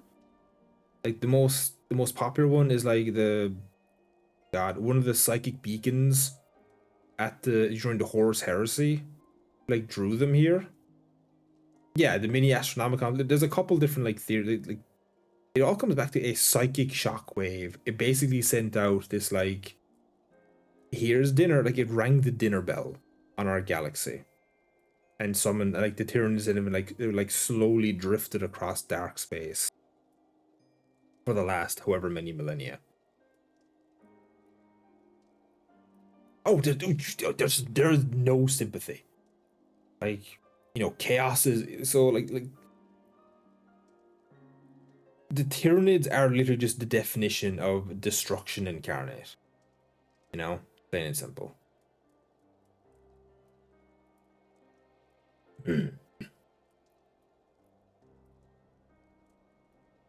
Ah, very cool. Yeah, yeah. So kind of like the flood. Yeah, that sounds very cool. There's people who aren't a fan of like the. No, see, I have an interesting question for all you people in chat, and this goes for people who've been quiet up until now. They're more than welcome to chime in. The more the merrier. But what is your opinion when something is over-explained? So, like, when Halo went to the trouble of putting out all those extra stories that literally showed you where the flood actually came from and, like, early humans and all that kind of jazz. Because I'm always of two minds with it. Like, there's some scenarios where I've been like, okay, cool. But the majority of the time, it's like, did we really need to know all this? Because you're taking a lot of the enjoyment out of it. Yes, I've seen people like you, Raven. I have seen people like that where they crave more of it. You know what I mean? Yeah, exactly, Zachary. Yeah, no, I think for me it depends on the subject matter. If it's a horror-based thing, 100% it needs to stay a mystery. Ah, well, Star Wars is the key thing. Like Star Wars is one of the biggest things of it because the problem is Star Wars took away the magic from the sci-fi like fantasy opera. Yeah, no problem. Like because with the whole like, over-explaining like the midichlorians and all this bullshit. Like they took away the mystery of it. Like it's no longer this mystical force in the universe. Like, no, you got the midichlorians in your blood, you're good to go, bud. It's like, oh, okay. That's boring. And then obviously they tried to like salvage it with like the force beings in the Clone Wars like series. But it's still like you still have the damage has been done, as they say. Yeah, the midichlorian is the powerhouse of the way. Yep, pretty much. Oh my nose. Can I say how glad I was when Din Djarin turned out to not be force sensitive and it didn't like ham fist in that he was force sensitive? Oh god. I was so happy with that. They kept him as just a Mandalorian. Just a dude. No. 'Cause that's what Star Wars needs more of, man. They need more just a dude or just a girl. That that was a weird, yeah, that was a weird decision. That was definitely a weird one. I thought he would be away for longer. Yeah. No. Okay. Hands up in chat. Who is seeing Star Wars as Skeleton Crew? I'm genuinely curious.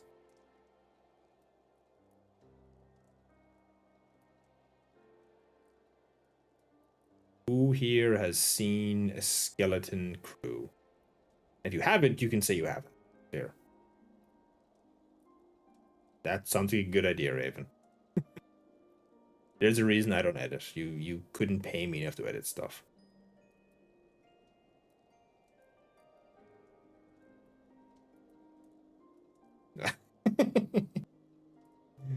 Yeah. You're right, Raven Cry.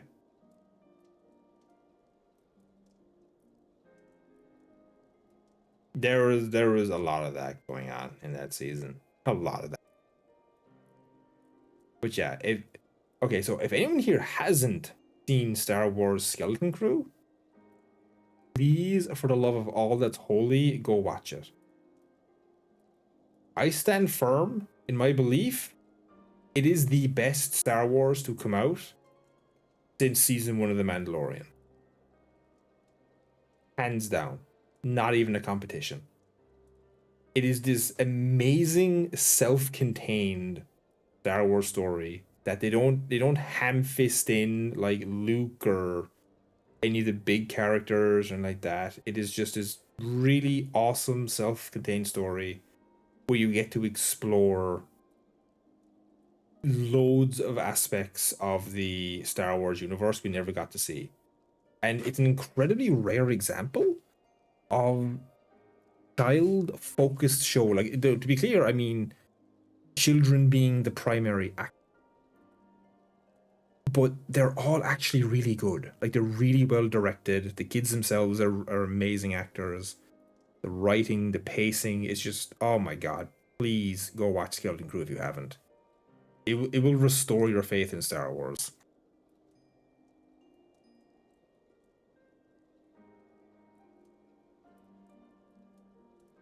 But yes, that is my random rant on I saw Raven. That is my random fucking shameless plugging of Star Wars Skeleton Crew. I need more Star Wars shows like that, like so desperately. Just more self-contained stories, like enough Ashoka. Like I don't know. That being said, I say this I am looking forward to more of Ashoka and all that, but enough of the big bads of the big goods. Just give us these one-off like seasons of well-crafted shows that explore aspects of the universe we have never gotten to see.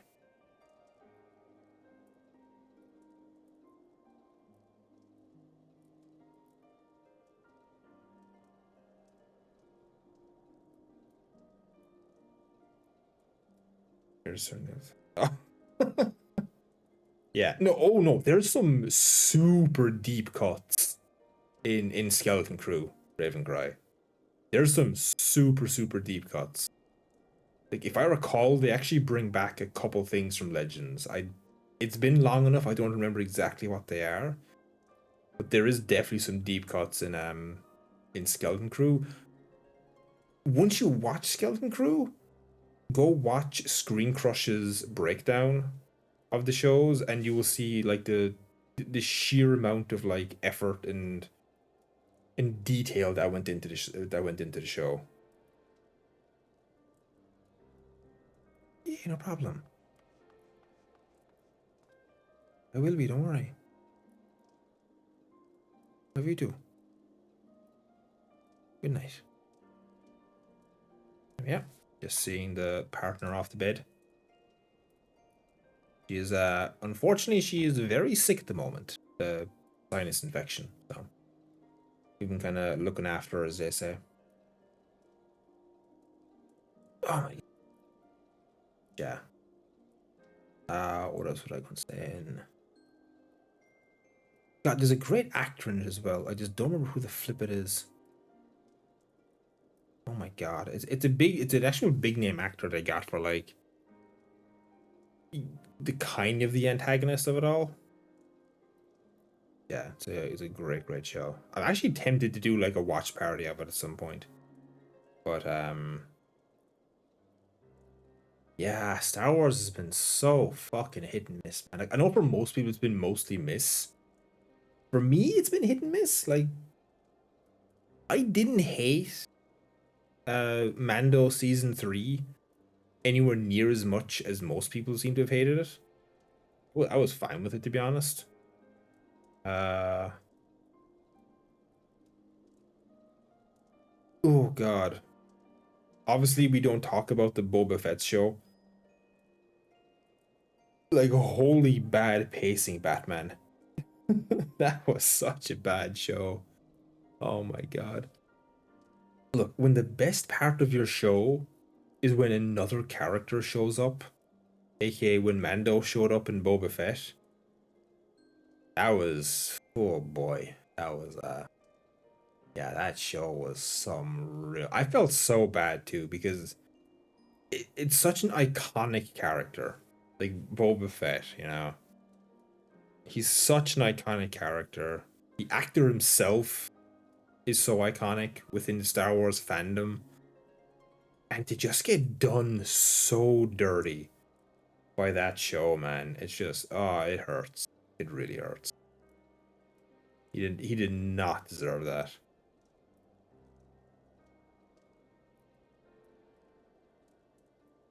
Oh god, and then there was the acolyte. Oh god, the acolyte.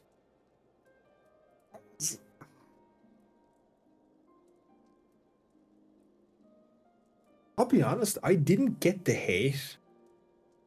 I didn't get the hate for the acolyte initially. Like, I got through the first 2 episodes. Like I want to say the first 3 episodes I got through, and I didn't get the hate. But the more I tried watching it, the more I kept having to convince myself to watch it. And then I was just like, oh, I get it now. It's just boring, you know? Like it just didn't, it just wasn't good. I don't think it was a horrendous show. It just wasn't good as the problem.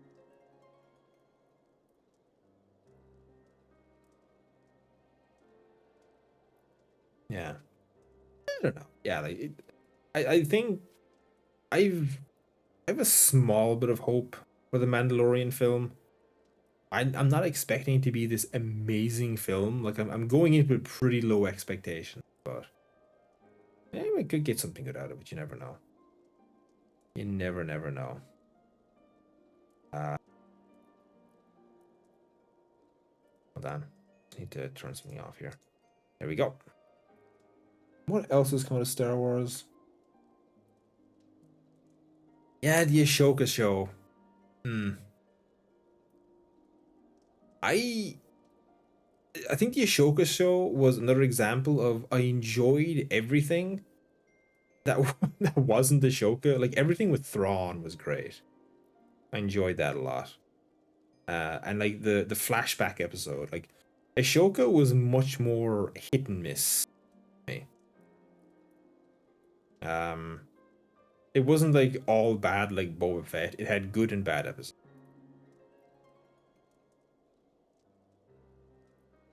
I Season 3. You know what season 3 of Mando felt like to me? It felt like they didn't know what they wanted to do with him. So they just handed him off to a whole they handed the show off to like a whole bunch of different writers and different directors with no clear vision whatsoever. And it was just like, oh, this is just there was no consistency. That was the biggest problem with Mando season 3 for me. There was no consistency whatsoever. Yeah. It was rough, man. It was rough. I won't lie, I don't have the same love for the 2003 show as a lot of people do. It was I didn't see it as a kid is a problem. And I only like the Clone War, like the regular Clone Wars show, like the modern one, was the only one I saw. So I ended up falling in love with that show. Yeah, yeah, and that was the big problem. Like I I don't know what they were trying really with Mando. It was weird. It felt like Disney themselves didn't know what they wanted to do with the property. Like they felt so it was just so wildly tonally inconsistent, which is really weird because like you had the formula in black and white written out for you from the first season and most of the second season. You know what it felt like? I actually have a perfect summation. It felt like when Disney tried doing the whole, we're just going to try a whole bunch of stuff after Endgame success, thus leading to, She-Hulk and all the nonsense that fucking followed all that stuff. With like one or two gems in the midst of all that, but majority of it was pretty fucking stank. Oh god, yeah, they just okay when it was bad enough. Like it got bad enough that they had to bring back Bob fucking Iger. Like that is real bad. When Bob Iger had to be brought back to right the ship. Oh god, it was something. It was something. Like I said, there was definitely some gems in there, like the Miss Marvel show. It was a teen drama. It was silly, yeah, whatever. I think it was actually pretty good. Hold on, I've got to get the boy back here. Here we go. Restore the boy. Go.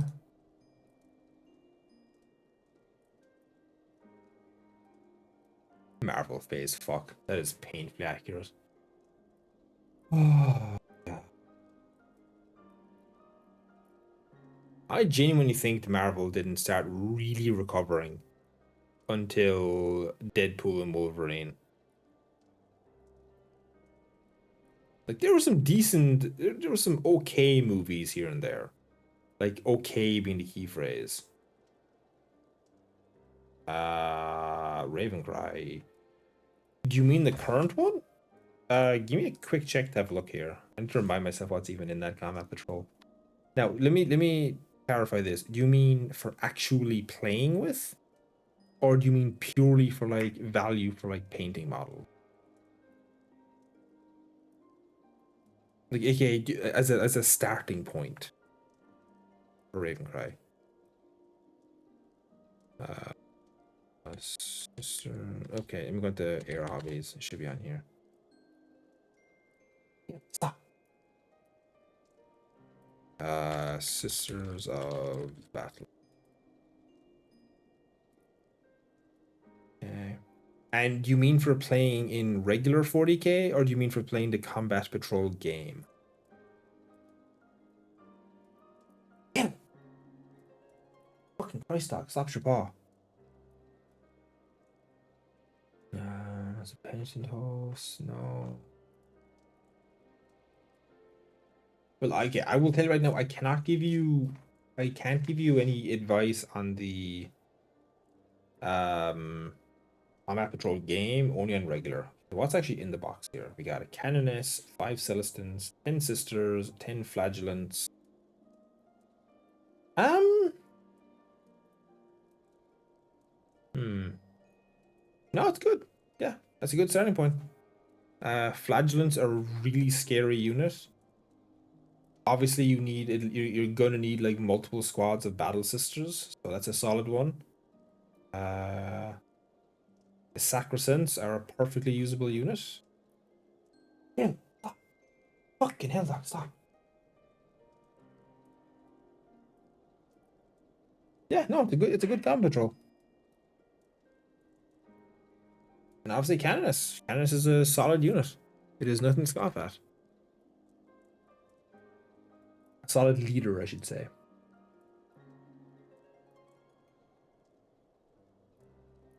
What is the Grey Knight? Oh, the Grey. Okay, in terms of starting like an army, yeah, no, the Grey Knight one is way more value because just by how the value system works with Grey Knights. Like, Grey Knight is a tiny elite army. Sisters of Battle are almost the complete opposite.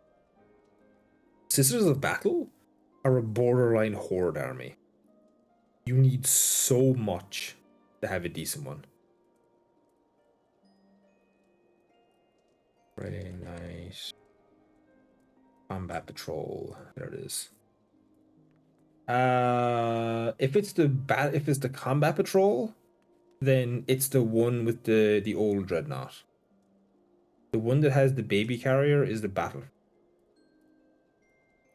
Stellan Crow, Strike Squad, Brotherhood Terminators, Venerable Dreadnought, and Crow himself. That one's not as good.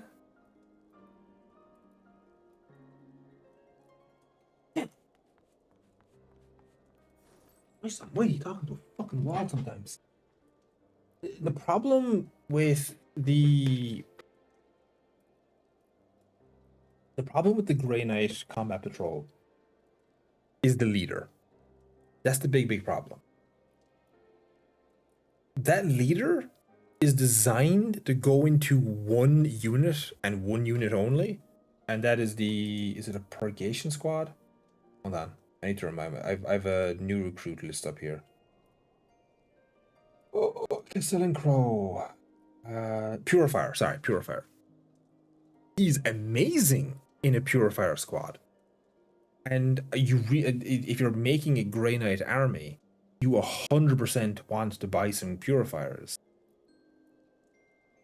But that's why he was such a weird decision for people kind of shit on this combat patrol for that reason.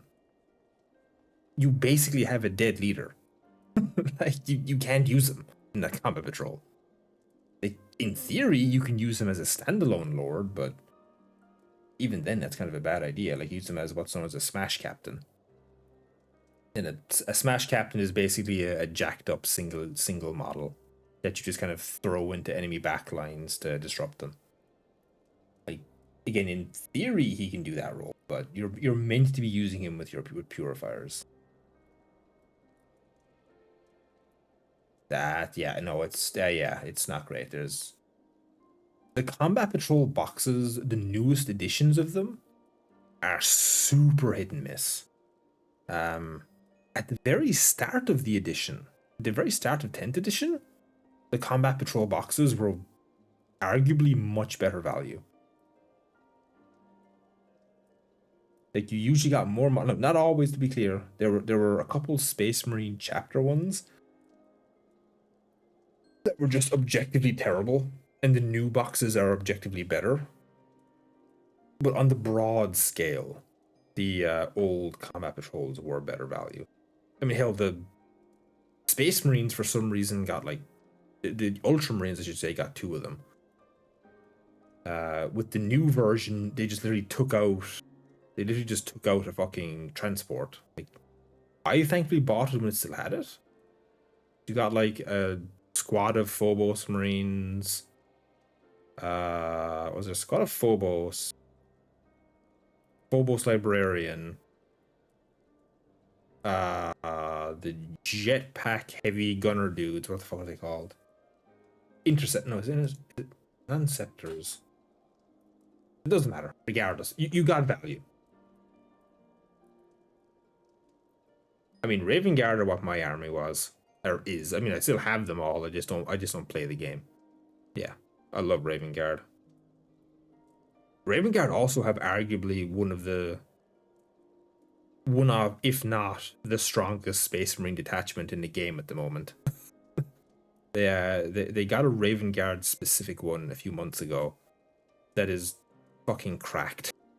Absolutely cracked how strong it is. Do you mean as in like this, what is the detachment, or what is a detachment?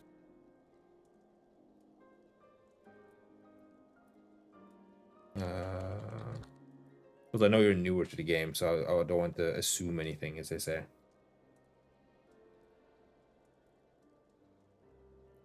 It's a variant. I think it's the Shadow Talon Strike. Let me get it up here. I guess we're talking about 40k now, which is fine by me because I love talking about 40k. Space Marine. Oh, look at this nerd coming in. Get out of here, nerd face. Old Ramrod's an old friend of mine. Yeah. Alright, where the hell is this fucking faction pack at? Oh my god, don't you be agreeing with them? Am I going blind right now? There it is, Space Marine. Space Marine. Nope, it's not the Blade of Ultramar. Hammer of Averni. That's Spear Point. Come on, where are you, buddy? Where are you? Nope, not Forge Fathers. Not the Emperor's Shield. Here it is, the Shadow Mark Talon. So when the Space Marine Codex came out, way back a few months ago, last year even, sorry. The two strongest detachments in there were the one that was already in the game, the Gladius. It still is the most powerful, to be clear. But there's also the other most powerful, and the one that actually won the World Championship was the Raven Guard themed one. And the Shadow Mark Talon is a further is a edited version of the Raven Guard themed one that you can only take with Raven Guard units. And it just has a whole bunch of like movement tech and a whole bunch of like borderline bullshit stratagems that allow you to just straight up like run circles around your opponent. It is very strong. It is a very technical detachment to play though. Like you really have to know what you're doing with movement, make the most of it. But if you can, it is an incredibly difficult detachment to break. It's a lot of stealth, lone op, dropship stuff. Not dropship. Oh my god, infiltration's part of it. Yep. Let me see here. A lot of it is getting to move your units out of turn. Like getting to do like a free 6-inch movement if it's a Phobos or a scout squad. It's a very Phobos heavy detachment. So a lot of the stealth units like infiltrators and cursors, boosting AP when you're up close, etc. Very spicy. Hey, Ghost Dragon. Thank you for that 15 watch streak, baby. Getting on up there. But yeah, very scary detachment. Yep, that is the Raven Guard's whole. That is Raven Guard's whole shtick. And the Raven Guard's box, the Raven Guard combat patrol they brought out a while back, is a very good one for that detachment specifically. Unfortunately, it was one of the limited release ones. They brought out a few months ago. They brought out some limited release combat patrols that were themed around a specific one for Space Marine chapters. So like there was one for Iron Hands, the White Scars, Was it? It was Iron Hands, White Scars, Imperial Fists, and Raven Guard. The Imperial Fist one was insanely good value because of all the Terminators and heavy troops you got, as well as the leaders. The Raven Guard one was also very good value because you also got the new leader and a bunch of Phobos troops. The other ones were kind of shitty, but yeah.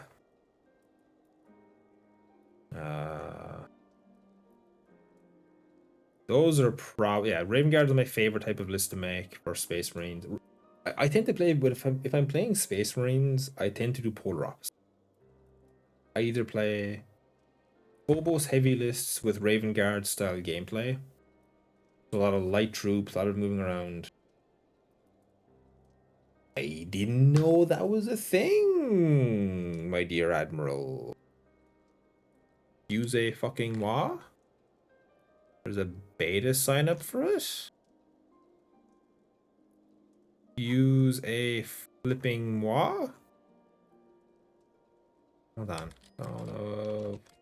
R4 close beta sign up. Oh, look at that. There is in fact a closed alpha. Okay then.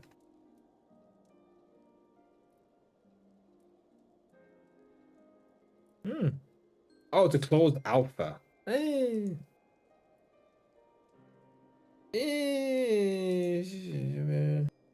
Okay, well, the day is passed anyway, but I probably pass anyway. I'm not a fan of closed alphas. I tend to prefer to wait till games get to at least their betas for doing that.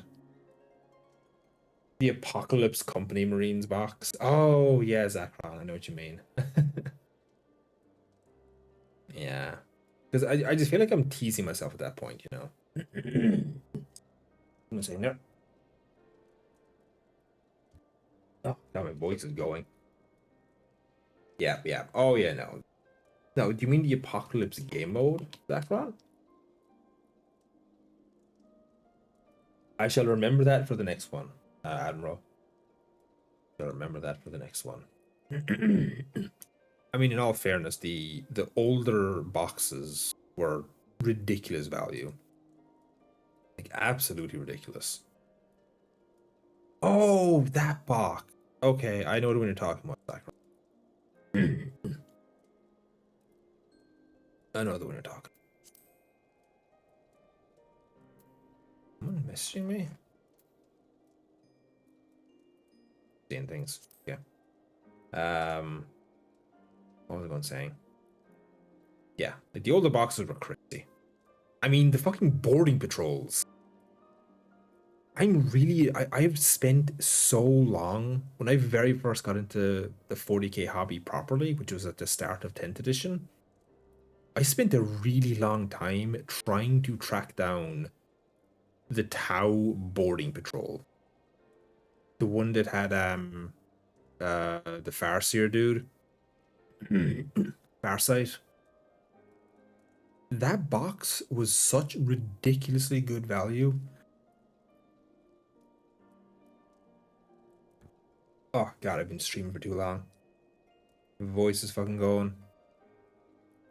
How long have we been going actually? Not even checking. 5 hours. Oh Jesus, okay, that would explain it.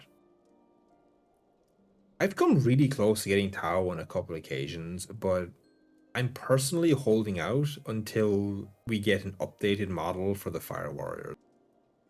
Because after seeing what they did with the stealth suits, I'm really excited that the Fire Warriors will get a similar treatment, so they're not as stubby.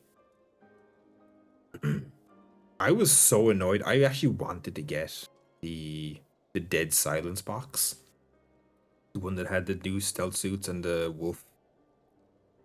Oh, the Space Wolves, but that box was gone in like 3 seconds. There was no universe I was getting a copy of it.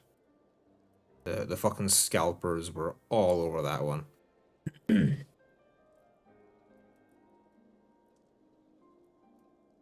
think I ended up getting the Kasserkin kill team instead as like a commiseration prize. Oh boy. That was such a good box, man. Good value too. Like €75 for everything you got in that box was actually pretty good.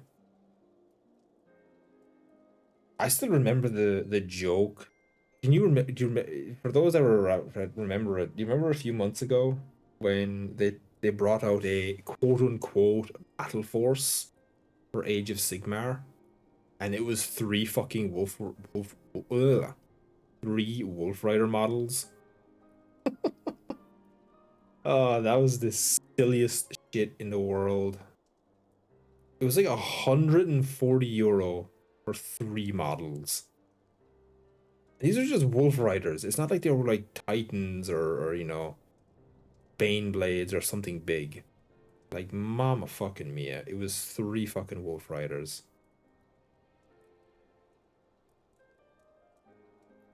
It was just three or six. Regardless, it was an obscenely low amount. Um, Crazy stuff. Yep. Oh, what was it called? Was it a Gloomspike Gits one? It was Moonhowlers. Moonhowlers Battle Force. Is it this one? Yeah, here it is, the Git mob. Yeah, yeah, yeah, yeah. Here it is. Here it fucking is.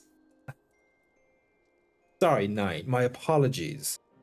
My humblest apologies. It was €160 for nine Wolf Riders. That was it. Nine fucking Wolf Riders. And you shelled out 160 clams for it. Oh god. That was the moment when people went, oh my god, okay, GW might actually be, ridiculously greedy. Is this it? No. No, these aren't it. These are actual battle forces. Yeah. I thankfully don't care about Knights and Titans. I've never cared about them. They're just not my cup of tea. It's something to behold though. That's for sure.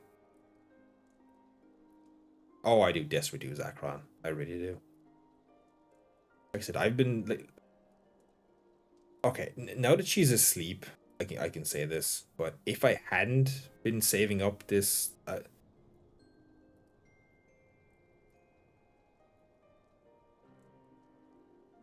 I've basically been saving up for like the last few months, especially the last 3 months now, to ensure, like, I know I've spoken about it before, but to ensure I can give my partner's family like a genuinely good Christmas, because like I said, they've had an incredibly shit year between uh one of the one of her nieces, her brother's daughters, passed away earlier in the year. The brother himself is quite sickly, but he's not, shouldn't be going anywhere anytime soon, but he's still had rough. So I've been kind of saving up to kind of give them as good a Christmas as I can. Just at least end the year somewhat positively. But if I hadn't been doing that, I probably would have bought a resin print. Because I have STLs I want to print. I want to get into printing STLs. I have a garage that I can do that in, and I finally have an actual laptop that I could use it for. So who knows? Maybe in the new year. Maybe in the new year. But the channel will do well enough that I can afford to pick it up. You never know.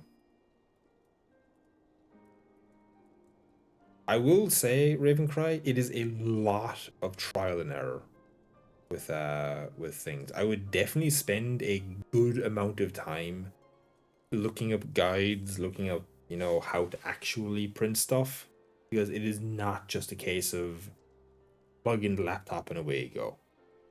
There's a lot you have to do apparently. But apparently once you get all those things set up and properly configured, it is a case of just plug it in and away you go.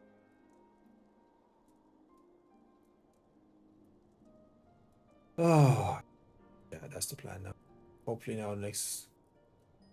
Hopefully, next few months calms down a small bit because I am at my fucking limit, man. I can't lie. I am actually at my like mental limit.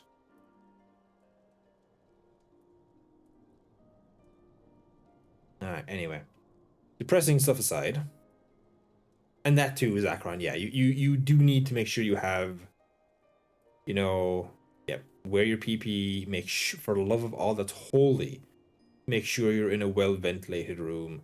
Like, do not try to do this down like your fucking wardrobe or something.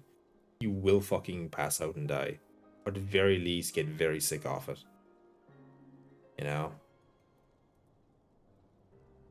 And that goes for after you print as well. So the PPE doesn't come off when the thing is printed. If you have to do like shaving or like cleaning up of the model, like clipping off excess pieces, like the supports, etc., you need to be wearing it during that as well, because like the resin dust just isn't healthy for you. So yeah, you really need to, as Turin says, you really gotta put the respect on it. Oh, that's unfortunate, Ravencry. Yeah, crazy. I mean, that's what the Twitch is for me personally. Uh, the Twitch for me is basically allowing me to obviously save up, but also buy my partner little bits and things here and there. Um, while I'm working on getting this new line of work as an instructor. Oh, I forgot to say it actually. I'll probably say it on a Discord thing later on, but I'm actually going to my graduation for a college course I completed earlier this year. I'm going to that graduation Thursday. That'll be fun. That should hopefully be nice and fun. And then we're going to go to a fancy restaurant that the mother dearest wants to bring me to. Oh, I'll go there and decompress.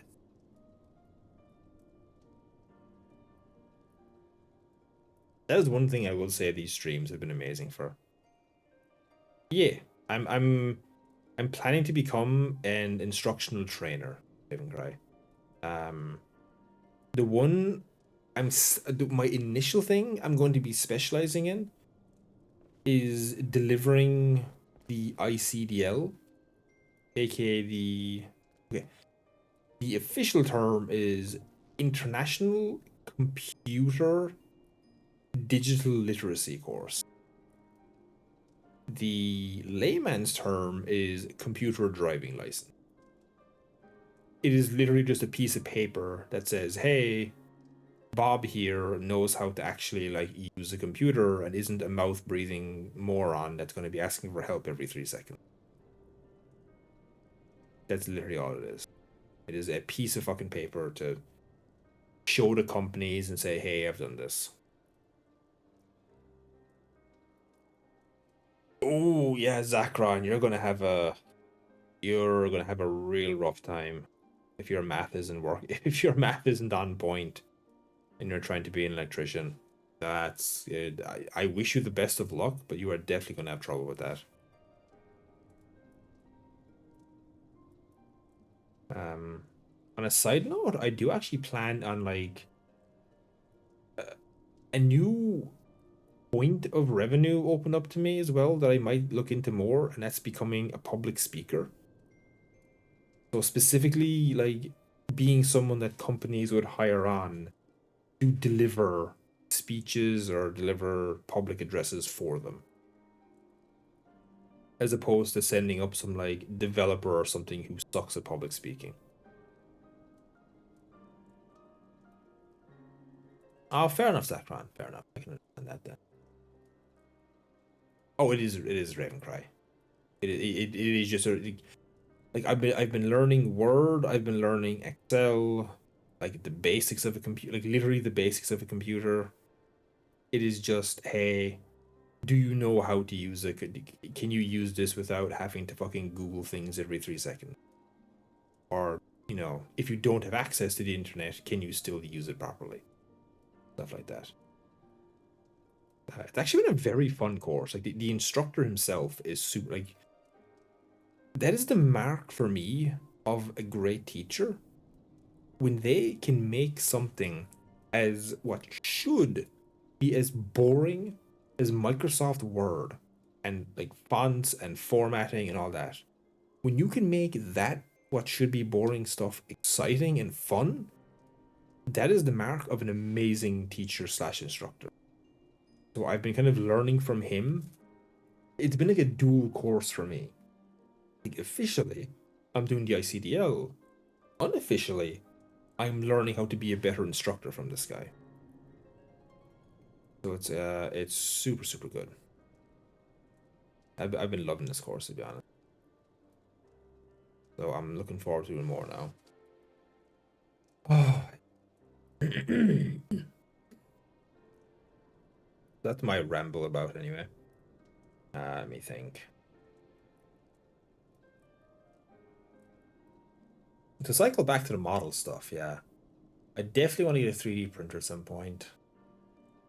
I think the main see, I think for me, I wouldn't really be using a 3D printer for full models.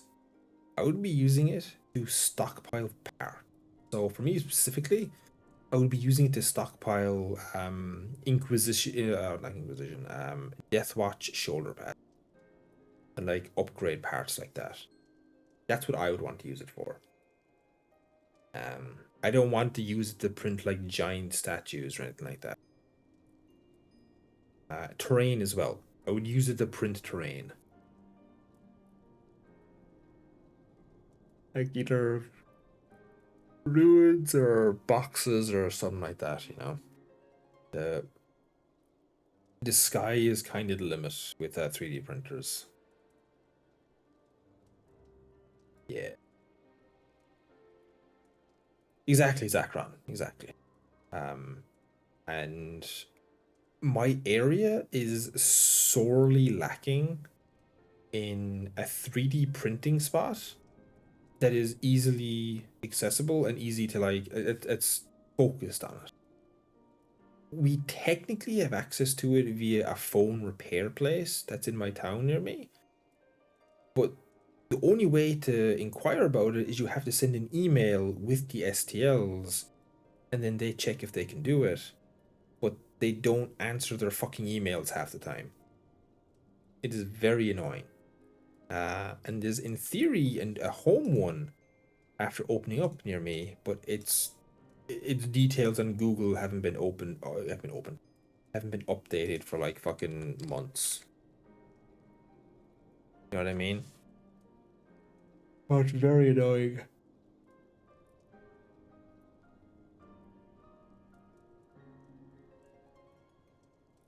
It is very, very annoying. Your cold as a tank. Nice. Nice, nice. I don't like painting vehicles. I've um I've only successfully painted two vehicles ever. Um I painted the Ballistus Dreadnought that came with the Leviathan box, and I fully painted a Gladiator Lancer. And that's it.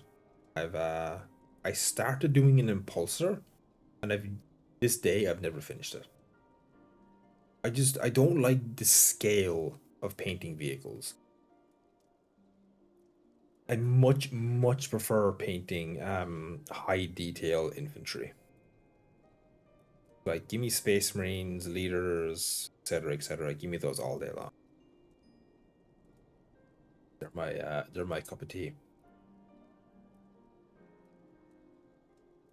I would eventually like to start a side business of offering painting as a service. Um, but I think I would restrict my services to excuse me, I would restrict my services to battle ready level. Like I wouldn't I'm not comfortable offering say what's the word? I'm not comfy offering. Oh my god, brain, can you work, please? Like golden demon level stuff. I'm nowhere near that skill level, I feel. I can't even do blending properly. Um, so I would definitely stick to battle ready stuff, or like a touch above battle ready.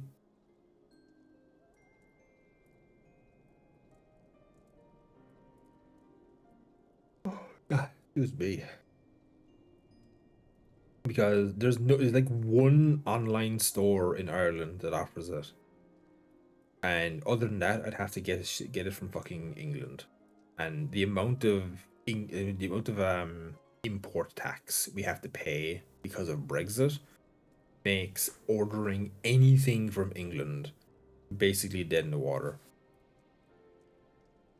And I discovered this the hard way because, so fun fact, back before when I wanted to get into the hobby, it was the polar opposite of how I am now. I really wanted to play the game. I had no desire to do any of the painting at all. Like, the thought of it was like, oh, gross, get away from me.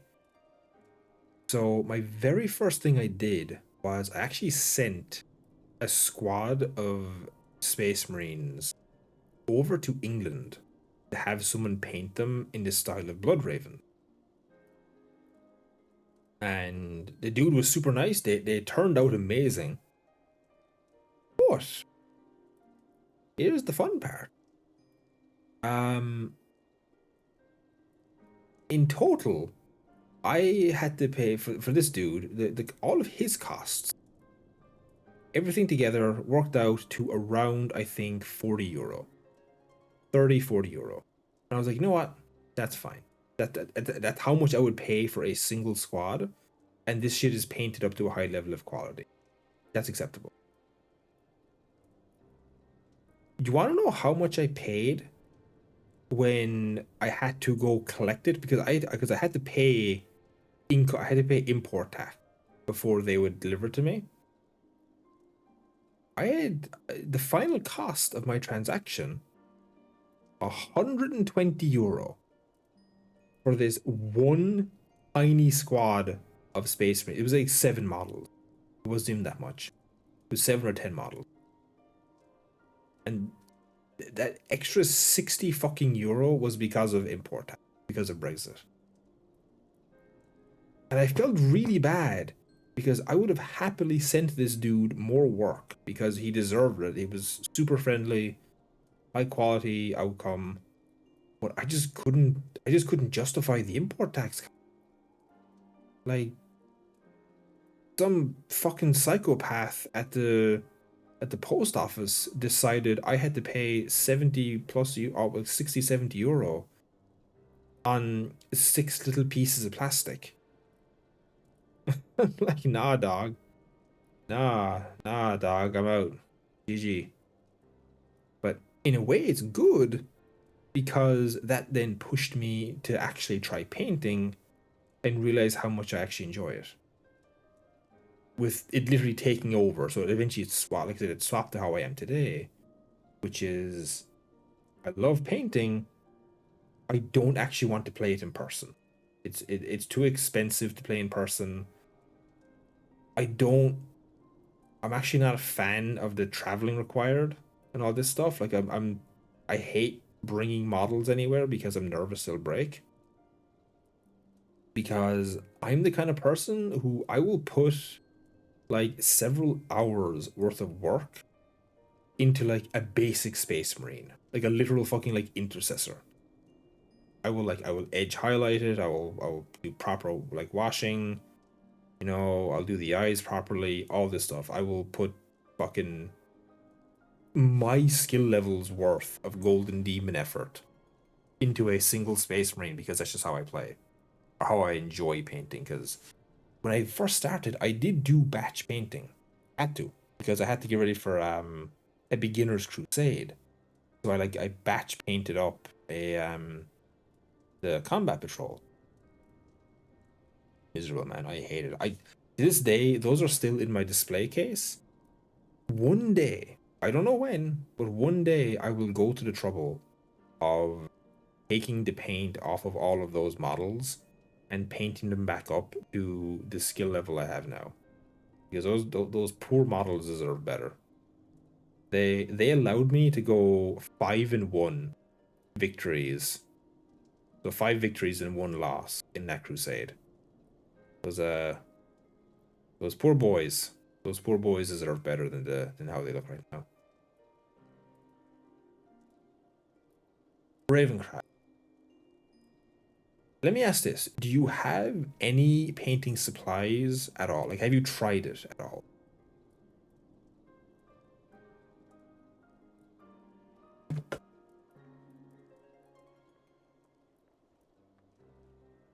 Oh, excuse me. Like, have you actually tried painting it? I will say if you want to play in like a GW store or something like that, you will eventually have to do some painting because they actually require you to have like two paints and a base. That's kind of their requirements to play in store. At least in the GW store. Okay. There is actually. Do you have an official GW store near you? That's within like reasonable travel distance.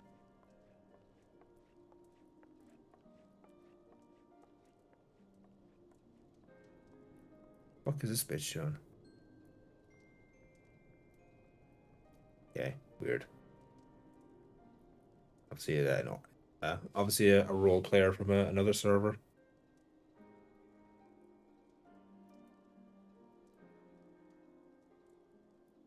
I shouldn't say bitch. That was mean. Okay. Okay. Okay. Um. Let me think. Well, see, GW stores will. They're more than happy to show you and like demonstrate painting, and they will 9 times out of 10 have open painting nights where you can go and they will literally provide you everything you need to paint a model. And that is a really good way of finding out if you want to actually try it out and enjoy it. Because they will guide you through it step by step of like base coating, then applying your base, and then applying any highlights, etc. etc.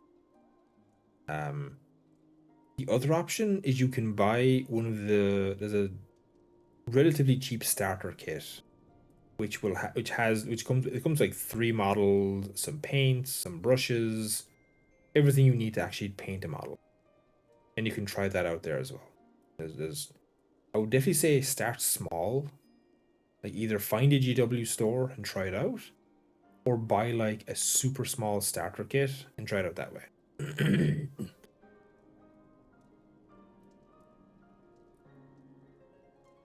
That is the way I would describe it. What time is it? Jesus Christ, it's 20-1. That's what see. That's what I did. I did that. Duncan Rhodes is really fucking good at basic painting tutorials. He's really straightforward. He's very good. You either do that, or you can go the GW store route. Both are equally good. Um, the GW store route is also free, to my knowledge, because like I said, they want the GW store employees are literally the drug dealer putting the crack under your nose. Like, hey, look, you want to try this out? It's fun. So they will happily let you do that shit for free. At least in Ireland they do anyway. I don't know about other countries, but in Ireland at least it's free. But I'd imagine it's free elsewhere.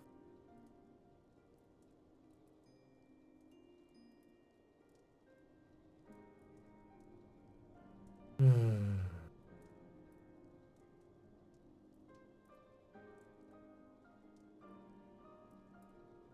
Let me think. Was there anything else now I wanted?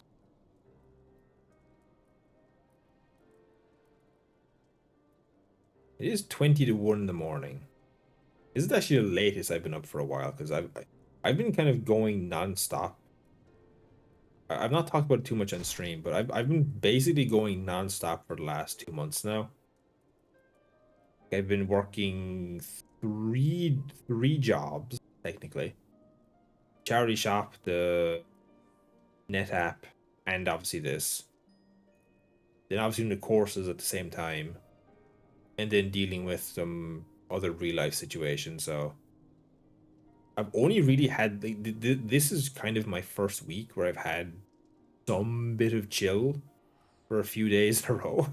And even then, I actually haven't had it because I've had appointments I've had to go to. I had to go to a doctor's appointment, the migraines, and a bunch of other stuff. But I'm just like the gas tank is empty, as they say. So I'm gonna try and refuel it. I still have the fun of going to the dentist tomorrow, so that's gonna be fun. Thankfully, just for like a cleaning. So, but those cleanings, man, oh, those cleanings always suck. It's always the back of my front teeth. For those that have gone to the dentist recently enough to get teeth cleaned, is that the same for y'all? It's always the back of my front teeth are like the most sensitive. Like fucking oh god, it's so painful. Absolutely abominable.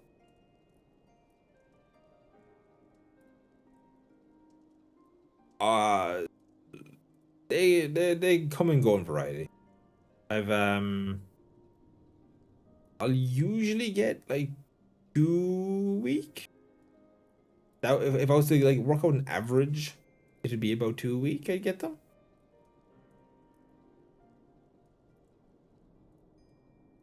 Yeah, let's go chill at the house actually now. Go chill by the fireplace.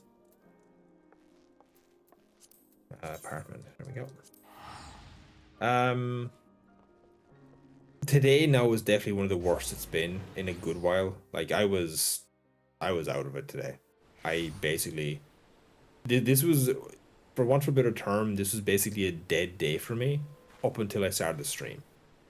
It took me a good like 10 hours to shake this migraine. So I was like, fuck it. Oh, that's right. I was trying out the new fucking bookcase. Yeah. I was like, what the fuck is that there?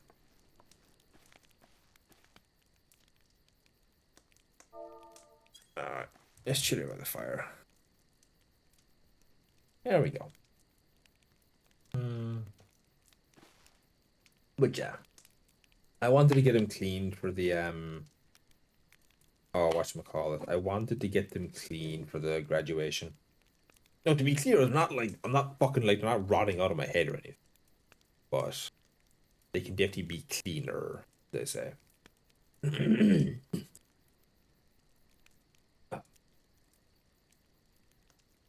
No, it's fun times now.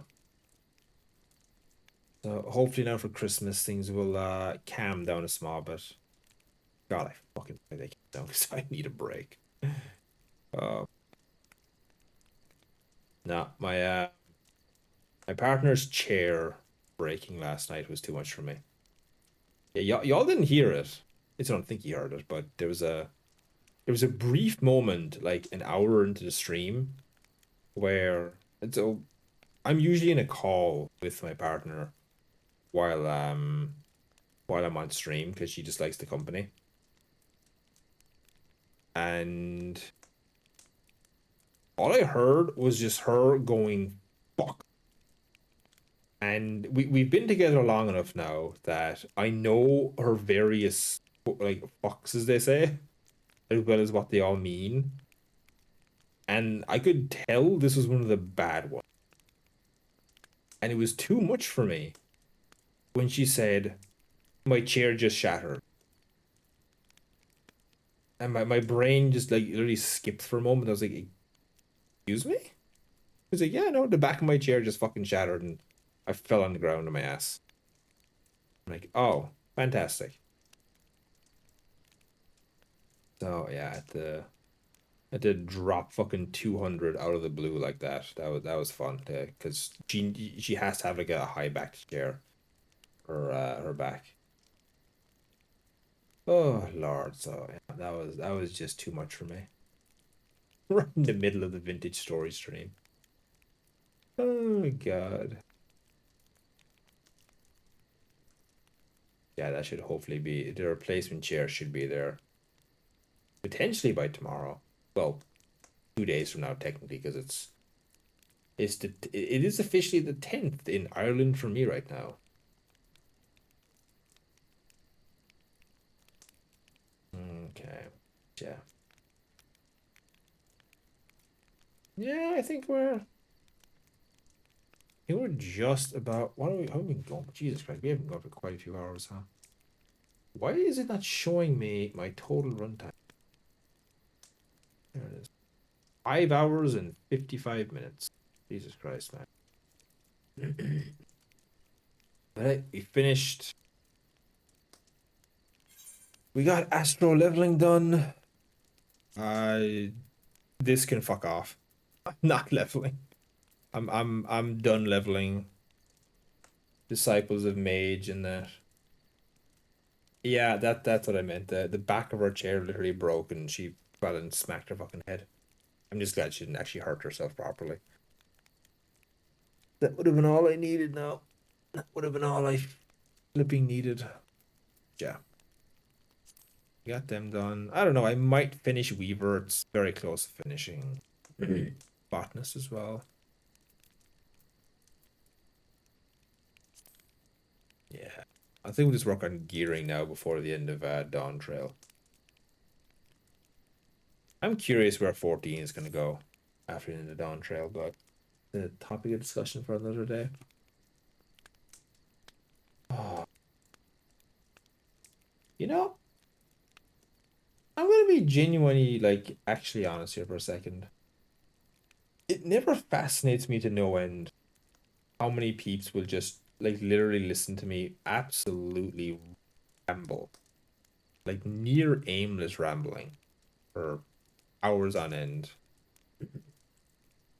And I say that, and like I'd be baffled by it.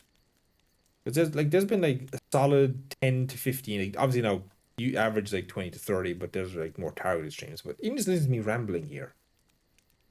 Like it's been averaging about 10 to 15 people. You know? And obviously Ravencry has been the main one talking, but you know, Sifrin, Zakron, a couple others have obviously been chiming in. I find it fascinating that y'all will just kind of leave this on the background. You know, as I've heard a lot of people say, it's peak second monitor content.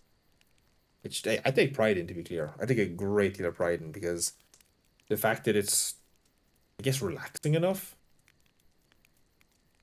that it works for second background content. Because, I mean, hell, I Goop is a perfect example of Goop Eel. Like, that poor boy was streaming for like 2 years, I think he told me. It was either 2 or 3 years where he never got affiliate. Like he literally only had like 3 to 5 people max, and that was apparently pushing it some nights, you know. And there's so many cases like that, but I don't know.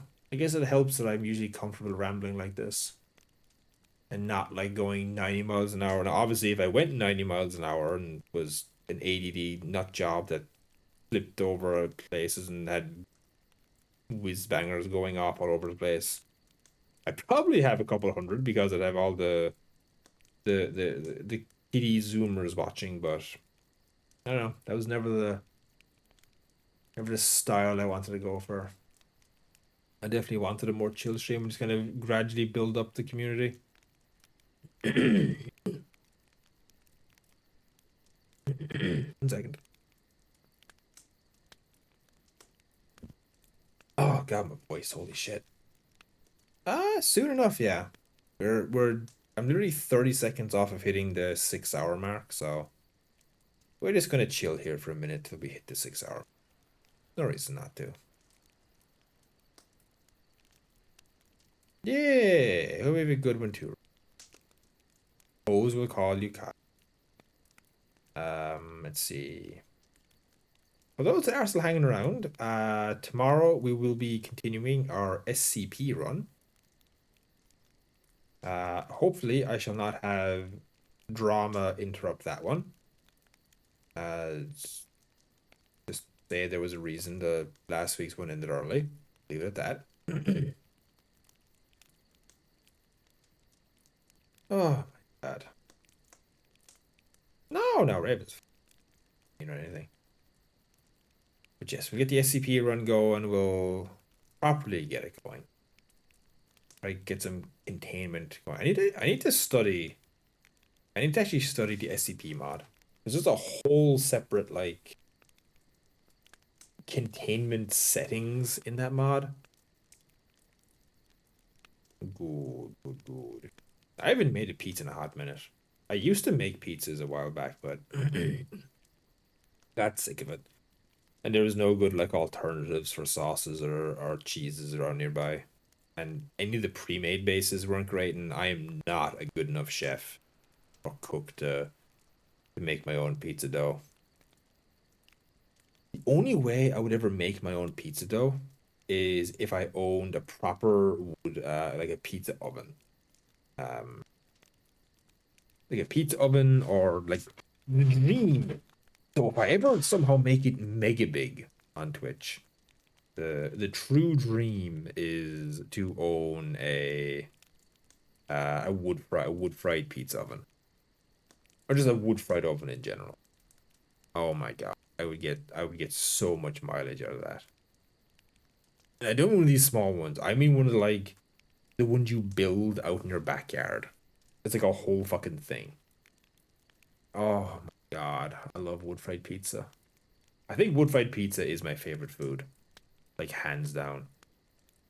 I legitimately would eat that shit on a daily basis, but thankfully I don't. Okay. Right, I think we shall finally wind it down there. Enough of my rambling for the night. I must mentally prepare myself for fucking the dentist in the morning. I need to make sure and to see if I have some change lying around so I can pay for a taxi. I should have some somewhere. It does, Ravencry, it does. Right. Hope you all have a good night. Yeah. Dentist, a graduation, and a Christmas off. Me a fucking alone. Non-stop. Absolutely non-stop. Mm. I want one. I don't want one that bad. At least not yet. All right. Well, I hope you all have a good rest of your evening. And we will see you all tomorrow night for some SCP goodness. Have a good night, everyone. Bye bye.